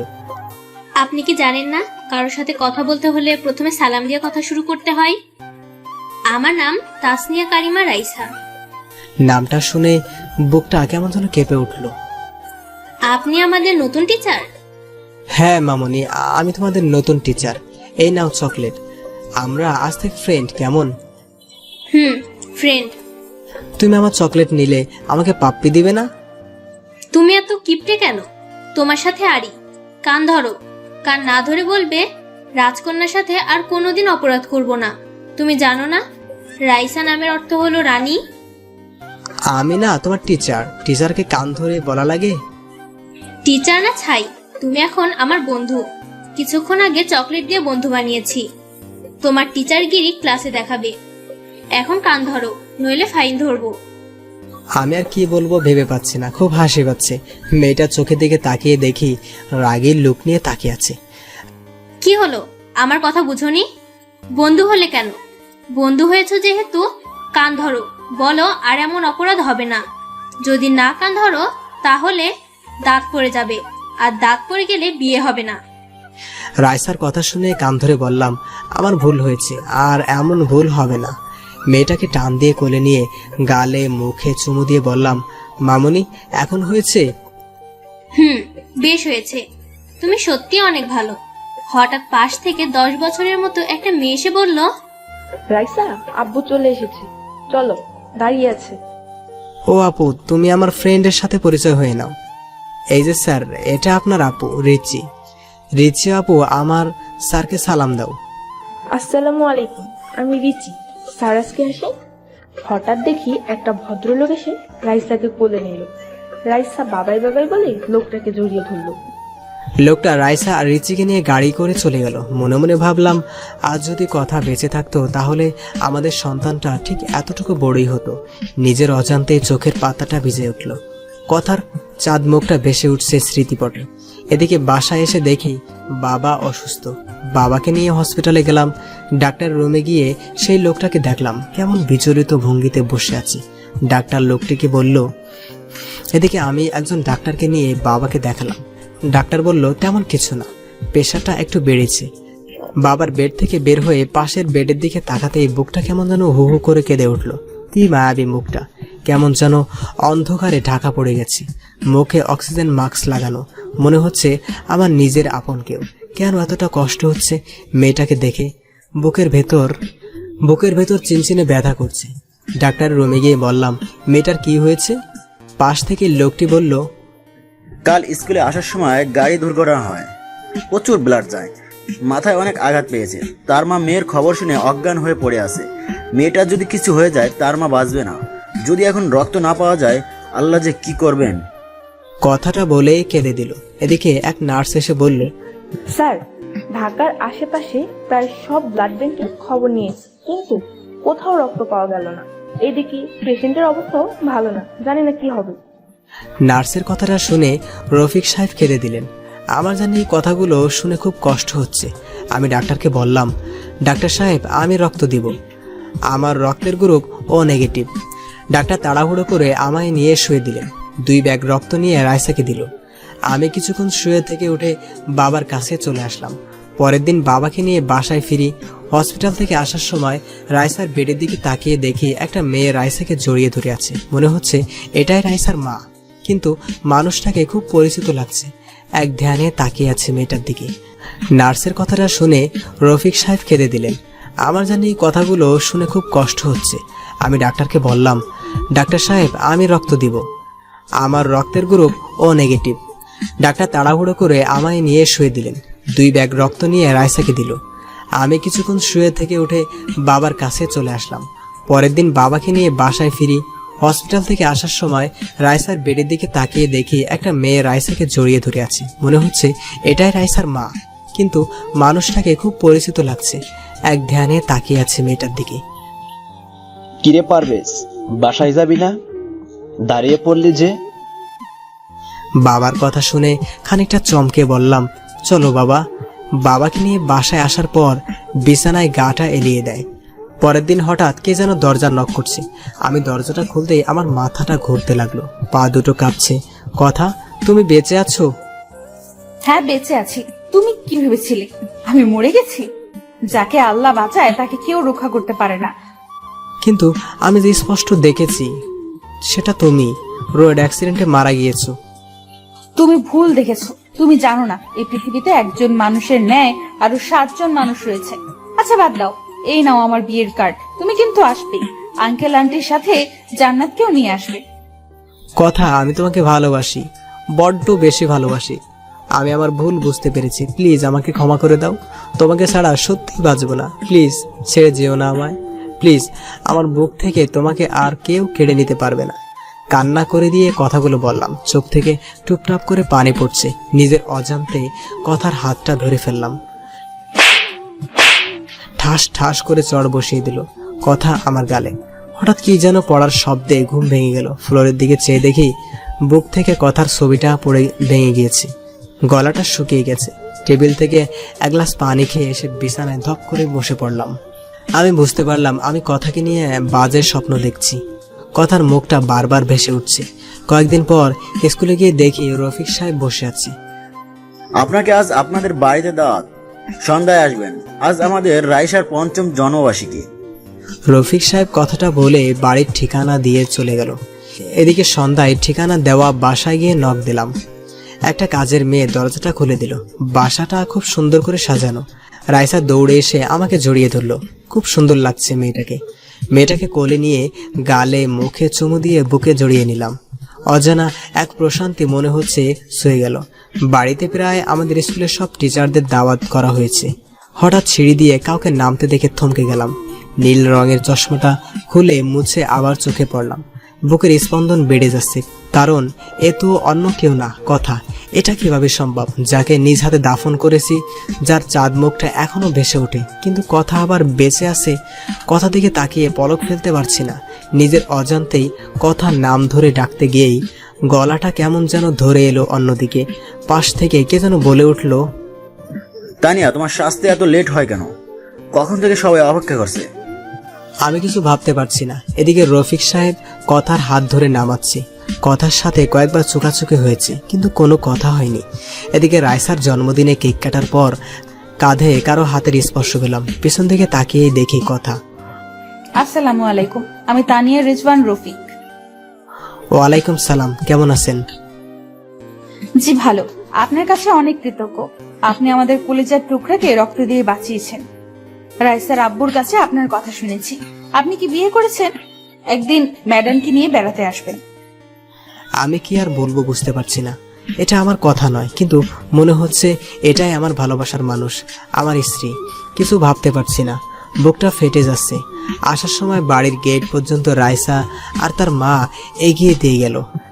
বাসায় এসে কথার স্মৃতিগুলো ভাবতে লাগলাম। আমি জানি এটা কথা নয়, কিন্তু কেন যেন বারবার আমার মন বলছে এটাই কথা, এটাই আমার পিচ্চি বউ কথা। এখন প্রায় প্রায় তাদের বাসার নিচে দাঁড়িয়ে থাকি। প্রতিদিন কোথায় যেন যায় তানিয়া, যাকে আমার মন বলে এটা তানিয়া নয়, কথা। পরে খবর নিয়ে জানতে পারি অফিসে যায়, নিজের অফিস আছে। একদিন অফিসে যাওয়ার পথে কথার গাড়ি আগলে দাঁড়ালাম। গাড়ি দাঁড়া করাতেই বললাম, যদি কিছু মনে না করেন পার্কে গিয়ে বসতে পারি, আপনার সাথে কিছু কথা আছে। আচ্ছা চলেন। একটা পার্কে নিয়ে গাড়ি দাঁড় করালো। কিছু বলবেন? আমার যেতে হবে। একটা সত্যি কথা বলবেন? বলেন, কি বলতে চান? আমার মন বলছে তুমি তানিয়া না, আমার কথা। আমার মন বলছে প্লিজ মিথ্যা বলো না। আপনি কি ঠিক আছেন মিস্টার পারভেজ? আমি তানিয়া রেজওয়ান রফিক। আপনার কথা কি বলছেন এসব? আপনি এসব বলতে এসেছেন আমাকে? ছি, লজ্জা করে না? আমি মিথ্যা বলছি না, একের পর এক কথার সাথে ঘটে যাওয়া সব ঘটনা বললাম। কি আশ্চর্য, আপনি কি আমাকে নাটকের স্ক্রিপ্ট শোনাচ্ছেন? প্লিজ, আমি জানি তুমি আমার কথা, তুমি আমার সাথে মিথ্যা বলছো। কি আশ্চর্য, আমার বিয়ে হয়েছে, বাচ্চাও আছে দুটা। প্লিজ কথা, তুমি আমার কথা বলো, তুমি মিথ্যা বলছো। আমার মন কখনো মিথ্যা বলে না। কথাটা বলে কথার হাতটা ধরে ফেললাম। কথা হাতটা ছাড়িয়ে ঠাস ঠাস করে চড় বসিয়ে বলতে লাগলো, আপনাকে ভালো ভেবেছিলাম, কিন্তু আপনার কি চরিত্র খারাপ তা বোঝার বাকি রইল না। লজ্জা করে না অন্যের বউয়ের হাত ধরতে? আপনার কি বউ নেই? জানেনই আমার বর আর দুইটা মেয়ে আছে, তারপর আমাকে কেন বিরক্ত করেন? নির্ঘাত আমার মেয়ের জীবন বাঁচানোর জন্য আজ আপনাকে লোক ডেকে অপমান করলাম না, নইলে আজ আপনাকে পুলিশে দিতাম। ছোট লোক, নারীদের সম্মান করতে শিখেনি, জন্মের দোষ রয়েছে আপনার। এদিকে তানিয়া, যাকে কথা ভেবে নিজের অজান্তেই হাতটা ধরে ফেলেছিলাম, কিন্তু সে তো আমার কথা না। নিজের প্রতি আজ প্রচন্ড ঘৃণা হচ্ছে। আজ আমার জন্য মা বাবা কথা শুনলো। সরি, আমি ঠিক এমনটি বলতে চাইনি। না ঠিক আছে, বলবেন না কেন? আমি যে হতভাগা নিজের স্ত্রীকে কত কষ্ট দিয়েছি, এতটা ভালোবাসা সত্ত্বেও তাকে দূরে সরিয়ে দিয়েছি। তবে জানেন, এখনো মাঝরাতে উঠে তার জন্য কান্না করি, তার ছবিটা বুকে নিয়ে ঘুমাই, আর ডায়েরিটা বুকে নিয়ে প্রতি রাতেই কাঁদি। 5 বছর পাগল হয়ে পাবনা ছিলাম, জানি না আর কত কষ্ট পাবো। আল্লাহ আরো আমাকে কষ্ট দেন যেন। জানেন, যেদিন আপনাকে দেখছি সেদিন আমার মন বলছে আপনি আমার কথা, আমার কলিজার টুকরার মতো। কিন্তু না, সেটা আমারই ভুল, কারো মতো। দেখতে বা কথা বলতে পারলেই সে যে আপন হবে তা তো কথা নয়। ক্ষমা করে দিবেন, ভালো থাকবেন। এই যে ডায়েরিটা, এখানে সব লেখা আছে। আবারও বলছি, আপনাকে আমার স্ত্রী ভেবে ডিস্টার্ব করার জন্য দুঃখিত। খুব বাজে তো আমি, তাই না? আচ্ছা আসি। চোখ দিয়ে অঝরে পানি পড়ছে, আর বাঁচার ইচ্ছা করছে না, বুকটা ফেটে যাচ্ছে। বারবার কথার চাঁদ মুখটা ভেসে উঠছে। এদিকে কখন যে মাঝ রাস্তায় এসে পড়েছে জানি না। পেছন থেকে কে যেন ডাকছে। পিছন দিকে চেয়ে দেখি তানিয়া হাত দিয়ে ইশারা দিয়ে সরে যেতে বলছে। আমি মুগ্ধ নয়নে তাকিয়ে আছি। এদিকে তানিয়া দৌড়ে আসছে। কি সুন্দর লাগছে, মনে হচ্ছে আমার কলিজার টুকরার কথা দৌড়ে আসছে আমাকে ভালোবাসার পরম শিহরণে জড়িয়ে নেওয়ার জন্য। হঠাৎ কি যেন একটা ধাক্কা দিয়ে শূন্যে উড়িয়ে ফেলে দিল। পাশ দিয়ে একটা বাস চলে গেল। আমি ধাক্কা খেয়ে রাস্তার একপাশে গড়িয়ে পড়লাম। চোখ দুটি রক্তে বন্ধ হয়ে আসছে, নাক মুখ দিয়ে রক্ত বের হচ্ছে। অনুভব করতে পারছি কেউ বুকের সাথে শক্ত করে জড়িয়ে ধরে আছে আমায়, আর বলছে, ক্ষমা করে দাও আমায়, আমি তোমার কথা, তোমার কিছুই হবে না, আমাকে ছেড়ে কোথাও যেতে পারো না। কেউ কি শুনছেন? প্লিজ আমার স্বামীকে বাঁচাও, আমার স্বামীকে হেফাজত করো। কে আছো তোমরা? আমার স্বামীকে হসপিটালে নিয়ে যাও। চোখ দুটি বন্ধ হয়ে আসছে। শত চেষ্টা করেও চোখ দুটি খুলতে পারছি না। নিঃশ্বাস বন্ধ হয়ে আসছে, কানে ভেসে আসছে কথার আজারি। বারবার কপালে চুমু খাচ্ছে, শক্ত করে জড়িয়ে ধরে কাঁদছে। তারপর আর কিচ্ছু মনে নেই। অন্যদিকে একদল লোক এসে হাসপাতালে নিয়ে যায়। এদিকে কথাকে আজ পাগল পাগল লাগছে। ফোনটা বের করে পারভেজের বাবার কাছে ফোন দিয়ে কাঁদতে লাগলো। কি রে মা, কাঁদছিস কেন? কথা বলছিস না কেন? বাবা, পারভেজ অ্যাক্সিডেন্ট করেছে। বাবা, ওকে ছাড়া আমি বাঁচবো না। ওকে বাঁচান বাবা, আমার মেয়েটার কি হবে? মা, আপনি প্লিজ সদর হসপিটালে আসেন। কথার মুখে পারভেজের বাবার দুর্ঘটনার কথা শুনে তার পায়ের নিচে মাটি সরে গেল। কই গো পারভেজের মা, চলো হাসপাতালে যেতে হবে। আমাদের পারভেজ অ্যাক্সিডেন্ট করেছে। কথাটা বলতে গিয়ে গলাটা ধরে গেল। কি হয়েছে আমার বাবার? তোমাকে বলেছিলাম আমার ছেলেটাকে আর কষ্ট দিও না, কিন্তু তোমরা সবাই মিলে আমার ছেলেটাকে প্রতি রাতে কাঁদিয়েছো। এদিকে হসপিটালে এসে দেখে পারভেজকে অপারেশন থিয়েটারে নিয়ে গেছে। কথা কাঁদছে। রফিক সাহেব ও আসছে, কথাকে বোঝাচ্ছে। কথা পারভেজের মাকে জড়িয়ে ধরে কাঁদতে কাঁদতে বলল, মা, ও কোনো কথা বলছে না। ওকে ছাড়া সত্যি আমি মরে যাব। ও যে আমার নিঃশ্বাস, আমি বাঁচবো না মা পারভেজকে ছাড়া। ওকে চিরদিনের জন্য পাওয়ার জন্য কত কিছুই না করেছি। এখনো প্রতি রাতে তার দেওয়া শেষ অবলম্বন রাইসাকে বুকে নিয়ে বেঁচে আছি। হঠাৎ অপারেশন থিয়েটার থেকে ডাক্তার বেরিয়ে আসতেই কথা দৌড়ে গেল। প্লিজ ডাক্তার বলেন আমার স্বামী কেমন আছে? ওর কিছু হবে না তো? প্লিজ ডক্টর, চুপ করে থাকবেন না। ডাক্তার চোখ থেকে পানি ঝেড়ে দিয়ে বলল, আমরা সর্বোচ্চ চেষ্টা করেছি, কিন্তু এখন আমাদের করার কিচ্ছু নেই। আল্লাহকে ডাকেন, তিনি যদি ইচ্ছা করেন তাহলে বাঁচতে পারেন। রোগী ক্রিটিক্যাল অবস্থায় আছে। ডাক্তারের কথা শুনে কথার পায়ের তলার মাটি সরে গেল। চোখ থেকে টুপটাপ করে পানি ঝরছে। ডাক্তার, আমি কি পারভেজের সাথে দেখা করতে পারি? যান, তবে কোনো কথা বলবেন না। এদিকে কথা ডাক্তারের কথা মতো পারভেজের কেবিনে ঢুকতেই বুকটা হু হু করে কেঁদে উঠল। সারা মুখে ব্যান্ডেজ করা, মুখের অক্সিজেন মাস্ক লাগানো, খুব কষ্ট লাগছে কথার কাছে। পারভেজের মায়াবী মুখটা বারবার ভেসে উঠছে। কথা কিছু না ভাবতে পেয়ে পারভেজের পা দুটি জড়িয়ে ধরে কাঁদতে লাগলো। কাঁদতে কাঁদতে বলল, পারভেজ প্লিজ আমায় ক্ষমা করে দাও। আমায় ছেড়ে কোথাও যেও না। তোমার পায়ের নিচে থাকতে দিও। তোমার পায়ের নিচে যে আমার সব সুখ। আমি তোমাকে অনেক কষ্ট দিয়েছি, প্লিজ আমায় ছেড়ে দিও না। তুমি না বলেছো তোমার যদি কখনো মেয়ের নাম হয় রাইসা রাখবে? তুমি জানো না রাইসা তোমার আর আমার মেয়ে? জানো তোমার মেয়ে জানে তুমি ওর বাবা। আমাকে কতবার বাবা ডেকে বুকে জড়িয়ে নিতে চেয়েছিল, কিন্তু আমি তোমাকে বাবা বলে ডাকতে দেইনি। তুমি তোমার মেয়েকে বুকে জড়িয়ে নেবে না? ওই আমার জীবন, আমার বেঁচে থাকার অবলম্বন। তোমাকে ছাড়া যে আমি আমাকে কল্পনা করতে পারি না। কথাগুলো বলতে বলতে পা দুটো বুকের সাথে জড়িয়ে কাঁদতে লাগলো। সমানে পায়ে চুমু খাচ্ছে কথা। এদিকে পেছন থেকে এসব নার্স দেখে নিজেই অজান্তে কেঁদে দিয়েছে। নার্স বলল, বোন প্লিজ এভাবে কান্না করো না, আল্লাহকে ডাকো, রোগীর ক্ষতি হবে না। নার্সের কথা শুনে পারভেজের পা ছেড়ে দিলাম। কলিজাটা ফেটে যাচ্ছে। বাসা থেকে ফোন দিল, রাইসা নাকি কাঁদছে তার বাবার জন্য। কেউ তার কান্না থামাতে পারছে না। রাইসা শুনেছে পারভেজ নাকি অ্যাক্সিডেন্ট করেছে। বাবাকে বলে বাসায় যাওয়ার জন্য বের হতেই এক লোক বলল, ম্যাডাম হসপিটালে আসার সময় আপনার হাতে ডায়েরিটা ছিল। কথা ডায়েরিটা হাতে নিয়ে বাসায় আসতেই, তুমি আমার বাসায় আসবে না, তুমি বাবাইকে কষ্ট দিয়েছো। আমি সব শুনেছি।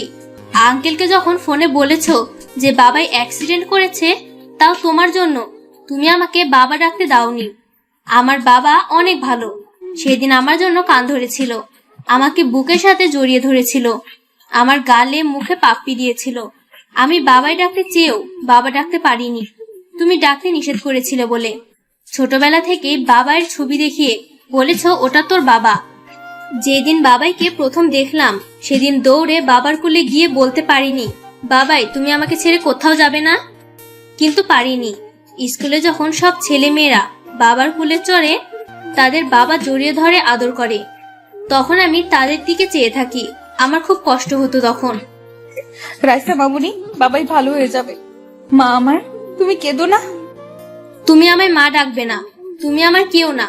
তুমি বাবাইকে কষ্ট দিয়েছো, আমার বাবাইকে বাবাই বলে ডাকতে দাওনি। কাঁদতে কাঁদতে রুমে গিয়ে দরজা লাগিয়ে দিল। আমি কি করব? রাইসার কথাগুলো শুনে কলিজা ফেটে যাচ্ছে। সত্যিই তো, তার বাবা থেকে রাইসাকে আমি দূরে রেখেছি। বারবার পারভেজের কথা মনে পড়ছে। রফিক ভাইয়া কিছু বলছে না, শুধু বলল, মানুষটাকে বড্ড বেশি কষ্ট দেওয়া হয়ে গেছে রে। আমি দরজাটা লাগিয়ে বিছানায় শুয়ে বালিশের মুখটা লাগিয়ে কাঁদতে লাগলাম। হঠাৎ মনে পড়লো পারভেজ একটা ডায়েরি দিয়ে গেছে। টেবিলের উপর থেকে ডায়েরিটা তুলে বুকে জড়িয়ে নিলাম। আমার এই হৃদয়ে লিখেছিলাম তোমারই নাম। ডায়েরির পরের পাতা উল্টাতেই ওগো হৃদয় রাগিনী, জানি না কিভাবে শুরু করব। আমি যে অনেক বড় অপরাধী, তোমার অবুঝ ভালোবাসাকে অবহেলা করেছি। জানো, যেদিন তোমাকে হারিয়ে ফেলেছি সেদিন বুঝেছি তুমি কতটা জীবন জুড়ে আমার জীবনে ছিলে। জানো, প্রতিদিন তোমার জন্য কেঁদেছি। মাঝরাতে উঠে আল্লাহর কাছে চাইতাম যেন তোমাকে আমার করে পাই। প্রতি রাতে তোমার ছবিটা বুকে নিয়ে ঘুমাতাম, তোমার ছবি বুকে নিয়ে কাঁদতাম। জানো, মানুষ মারা গেলে নাকি তারা হয়ে যায়, তাই প্রতি সন্ধ্যায় আকাশের তারাদের সাথে কথা বলতাম যেন আমার হৃদয়াঙ্গিনীকে তারা যেন কষ্ট না দেয়। রাতের আকাশের সবচেয়ে উজ্জ্বল তারাকে তুমি মনে করে কাঁদতাম আর বলতাম, অভিমান ভেঙে এসো না, জড়িয়ে নাও না আমাকে, আমি যে আর পারছি না তোমার বিরহে। এসব বলে কাঁদতাম, কিন্তু তুমি এতটাই আমার প্রতি অভিমান করেছিলে যার জন্য আমার সাথে কথা বলো না, শুধু করুণ দৃষ্টিতে আমার দিকে তাকিয়ে থাকতে। সত্যি কি তুমি আমাকে ক্ষমা করবে না? জানো, আমার খুব ইচ্ছা করে তোমাকে এই মরুর বুকে জড়িয়ে নিয়ে শান্ত করতে আমারই প্রাণ। জানো, আজ একটা বাচ্চা মেয়েকে দেখে তোমার কথা বড্ড বেশি মনে পড়ছে। বাচ্চাটা দেখতে ঠিক তোমার মতোই। আমি এতটাই হতভাগী, নিজের বাচ্চাকে নিজের হাতে নষ্ট করেছি। জানো, এখনো সেই রাতের কথাগুলো ভুলতে পারি না। তোমাকে দেওয়া প্রতিটা চড়ের আঘাত আমার কলিজাতে লেগেছে। জানো, পরের দিন যখন বাচ্চাটাকে ব্লাড দিলাম সেদিন মনে হয়েছে আমার খুব কাছের কাউকে রক্ত দিচ্ছি। বাচ্চাটার জন্মদিনে বাচ্চাটাকে বুকে জড়িয়ে নিতেই তোমার শরীরের গন্ধ পেলাম, কিন্তু যখনই সিঁড়িতে তোমার মতোই কাউকে দেখলাম তখন সত্যিই ভেবে নিয়েছিলাম আল্লাহ আমার ডাক শুনেছে। আমি আনন্দে আত্মহারা হয়ে গিয়েছিলাম, কিন্তু যখন শুনেছিলাম তুমি কথা নও, আমাকে চিনো না, তখন আমার কলিজাটা ফেটে যাচ্ছিল। যখন রফিক সাহেব এসে হাত ধরলো আমার কাছে, তখন মনে হয়েছিল কেউ যেন কলিজাটা দুমড়ে মুচড়ে ছিঁড়ে নিয়ে যাচ্ছে। জানো, তুমি নেই জেনেও নিজের অজান্তে পাগলামি করেছি আর বাসায় এসে কেঁদে বুক ভাসিয়েছি। পরের দিন ঠিক কি করলাম, তোমার জন্য লেখা ডায়েরিটা তানিয়া আপুকে দিয়ে তোমার কাছেই চলে আসব। আমি যে আর পারছি না, মৃত্যুর পথ বেছে নেওয়া ছাড়া আমার আর কোনো উপায় নেই। তোমাকে ছাড়া যে এখন আমার নিঃশ্বাস নিতেও কষ্ট হয়, কষ্টটা আরও বেশি হয় যখন তোমার মতো তানিয়া নামক মেয়েটা তার স্বামীর হাত ধরে আমার সামনে দিয়ে হেঁটে যায়। জানো, তখন বড্ড বেশি তোমার কথা মনে পড়ে। কি করব, আমি তোমাকে ছাড়া আর বাঁচতে পারছি না। তোমাকে নিয়ে লেখা শেষ অবলম্বনটা তোমাকে মনে করে তানিয়া আপুকে দিয়ে গেলাম। জানো, খুব কষ্ট হচ্ছে কথাগুলো লিখতে। ডায়েরিটা পড়তেই চোখ দিয়ে জল গড়িয়ে পড়লো। আজকে কথার একটা মিথ্যার জন্যই পারভেজের মৃত্যুর কিনারায়। খুব কষ্ট হচ্ছে কথার কানে বারবার বাজছে। পারভেজের শেষ কথাগুলো হঠাৎ বাইরে কিছু ভাঙার শব্দ পেল। কথা রুমের বাইরে এসে দেখে রাইসা কাঁদছে, খাবারের প্লেট ফেলে দিয়েছে। মা রাগ করে না, খেয়ে নাও। আমাকে মা বলবে না, আমাকে বাবার কাছে নিয়ে যাও। আর তুমি আমার বাবাকে কষ্ট দিয়েছো, আমার সাথে কথা বলবে না। প্লিজ রাইসা, মা আমার, তোমার বাবার কিচ্ছুই হবে না। প্লিজ কান্না করো না, খেয়ে নাও। আমাকে বাবাইয়ের কাছে নিয়ে যাও, বাবাইকে না দেখে খাবো না। হঠাৎ সবুজকে আসতে দেখে কথা ভাইয়া বলে কেঁদে উঠলো। ভাইয়া, পারভেজ বাঁচবে না, পারভেজকে ছাড়া আমিও যে বাঁচবো না। সবুজ কথাকে বুকে নিয়ে বলল, কান্না করিস না বোন, আল্লাহ তাআলা সব ঠিক করে দিবেন। তোর কান্না যে দেখতে পারি না। বাবা আমাকে ছোটবেলায় হারিয়েছি, তানিয়াটাকেও প্রথম দেখাতে হারিয়ে ফেলেছি। তোকে খুন করার জন্য সাথী নামের মেয়েটা কন্টাক্ট করেছিল। তোকে খুন করতে এসে তোর গলার লকেট দেখে চিনে ফেলি। তুই আমার ছোটবেলায় হারিয়ে যাওয়া বোন কথা, কিন্তু সে সময় তানিয়াকে গাড়ি নিতে পিষ্ট হতে দেখি। তোর চেহারা তানিয়ার মতোই ছিল, তাই যখন দেখলাম তানিয়া রাস্তায় পাশে পড়ে আছে, দৌড়ে বুকে টেনে নেই। সন্ত্রাসী ছিলাম, মানুষের রক্ত দেখলে হাসি পাইতাম, কিন্তু যখন নিজের বোনটার রক্ত আমার শার্টে ভেজে যাচ্ছিল তখন বুঝেছি আপন মানুষদের রক্ত শুধু শরীর থেকে ঝরে না, আপন মানুষটির কলিজা থেকেও ঝরে। তোকে আর তানিয়াকে পেয়ে অন্ধকার রাস্তা থেকে সরে আসি। তারপর পারভেজের বাবার প্ল্যান অনুযায়ী তানিয়াকে কথা বানিয়ে পারভেজের বাড়িতে পাঠাই, আর রিচি পায় তার মাকে। রিচির বাবার রফিক ভাইয়ার সাথে সব প্ল্যান করি, কিন্তু এজন্য যে পারভেজ আজকে মৃত্যুর মুখোমুখি হবে তা জানলে কখনোই এতটা মিথ্যার আশ্রয় নিতাম না। হঠাৎ রাইসা দৌড়ে এসে কথাকে জোরে ধরে বলল, মম চলো না বাবাইয়ের কাছে, আমার সাথে বাবাই কথা বলবে। তোমাদের সবার সাথে রাগ করে থাকলেও আমার সাথে বাবাই রাগ করে থাকতে পারবে না। বাবাই জানে আমার সাথে অভিমান করলে তাকে কান ধরে উঠবস করতে হবে। কথাকে কিছু বলতে দেওয়ার আগেই রাইসা কথাকে জোর করে গাড়িতে তুলে নিয়ে গাড়ি চালাতে বলল। কথা রাইসাকে নিয়ে হসপিটালে আসতেই পারভেজের বাবার সাথে দেখা হয়। মারে, কেমন আছিস? বাবা, আমি সত্যি অনেক বড় অপরাধী হয়ে গেলাম। নিজের স্বামীকে কোনো স্ত্রী এতটা কষ্ট দিত না। সত্যি বাবা, পারভেজের ছাড়া আমি বাঁচবো না। অন্যদিকে রাইসা তার বাবার রুমে গিয়েই বলতে লাগলো, ও বাবাই, বাবাই কেমন আছো তুমি? কথা বলবে না আমার সাথে বাবাই? জানো বাবাই, তোমাকে মম কষ্ট দিয়েছে বলে মমের সাথে আড়ি দিয়েছি। ঠিক করেছি না বাবাই? বাবাই, তুমি আমাকে বুকে নিবে না? আমাকে জড়িয়ে ধরে আম্মু ডাকবে না? হঠাৎ একটা নার্স এসে বলল, মামনি, এখানে কথা বলা যাবে না। আপনি চুপ করেন তো, দেখছেন না আমার বাবাইয়ের সাথে কথা বলছি? কথা বলবেন না, বাবাই রাগ করবে। ও বাবাই, তুমি জানো মা তোমার জন্য কত কান্না করে? তোমাকে আমি ছোটবেলা থেকে দেখেছি মায়ের সাথে একটি ছবিতে। বাবাই, স্কুলের সব মেয়েরা তার বাবাইয়ের সাথে ঘুরে বেড়ায়। তাদের বাবাই চকলেট আইসক্রিম কিনে দেয়। আমি এসব কিচ্ছু চাই না। তুমি কথা বলো বাবাই, তাহলেই হবে। কথা বলছো না কেন?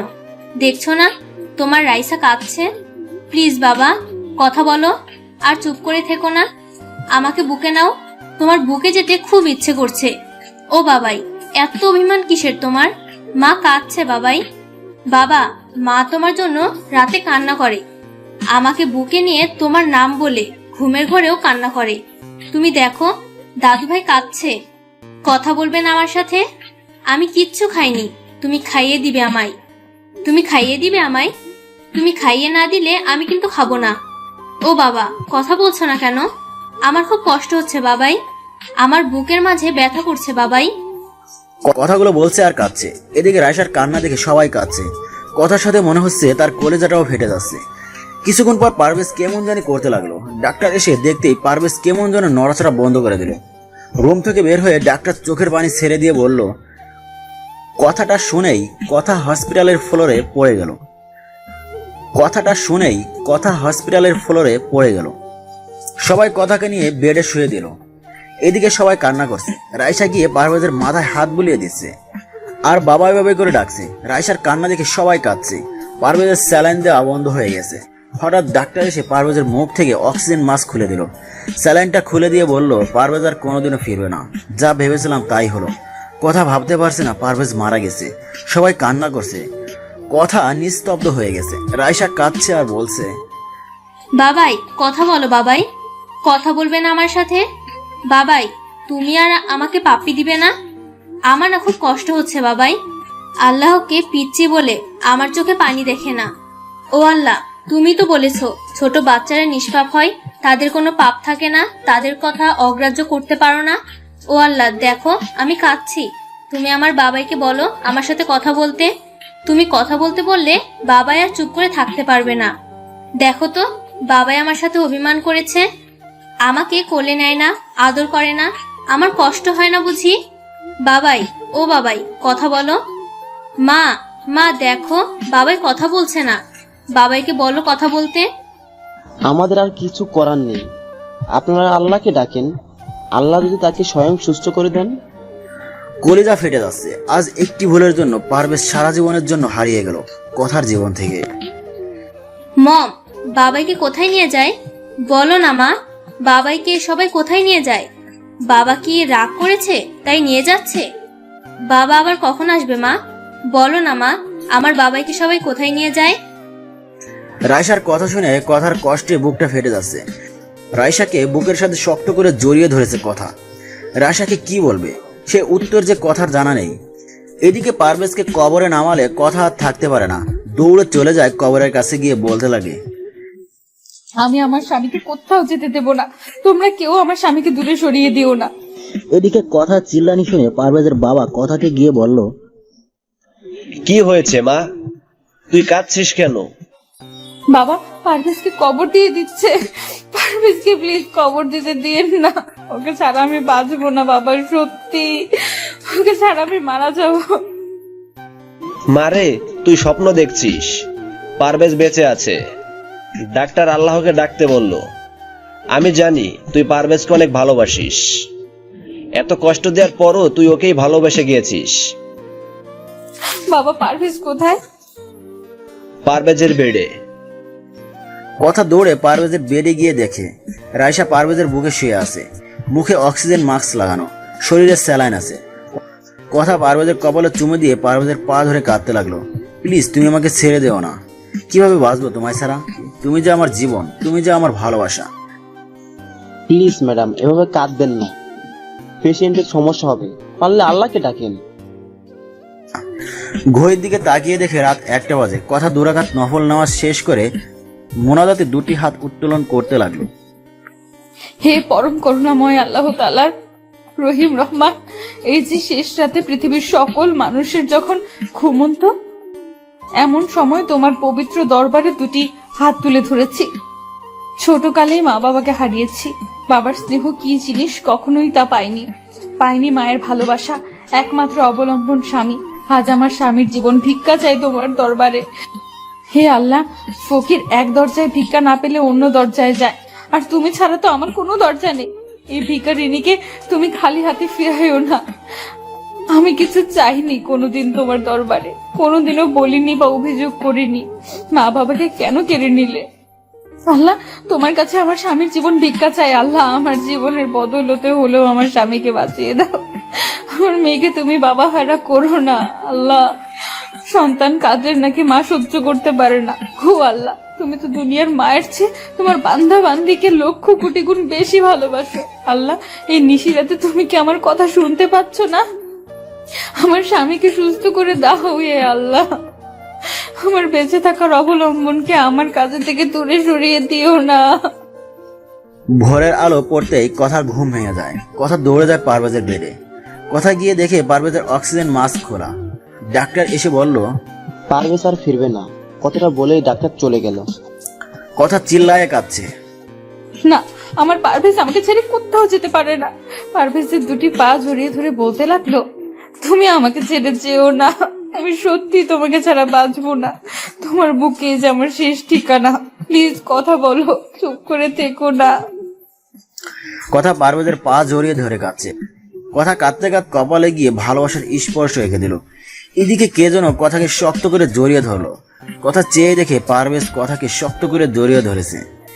এদিকে পারভেজ বলছে, আমি কি আমার পিচ্চি বউটাকে রেখে মরতে পারি? আমি যে আমার পিচ্চি বউটাকে বড্ড বেশি ভালোবাসি, আমার পিচ্চিটাকে কি জড়িয়ে ধরতে পারি? যা দুষ্টু, কথাটা বলি। পারভেজের বুকে মুখ লুকালো। এই কি করছো? শার্ট তো ভিজে গেল। ভিজুক কেন, কষ্ট দিলে আমায়? তুমিও তো আমাকে কম কষ্ট দাওনি। 5 বছর তোমাকে ছাড়া কাটিয়েছি, তাই আমিও ডাক্তারকে সবকিছু বলে ডাক্তারের সাথে প্ল্যান করে এসব করেছি। তবে অ্যাক্সিডেন্ট সত্যি সত্যি হয়েছিল। আচ্ছা, সত্যি যদি আমি হারিয়ে যেতাম? কথা আমার মুখে হাত দিয়ে ফেললো। কি বলছো? তাহলে আমার কি হবে? এখনো তো 12 রাত বাকি, আর এখন আর আমি কিন্তু পিচ্ছি না। আমি হেসে দিয়ে কথাকে জড়িয়ে ধরলাম। হঠাৎ রাইসা এসে বলল, বাবাই মাকে আদর করে, আমায় করবে না? রাইসাকে কোলে নিয়ে দুজনেই হেসে দিলাম।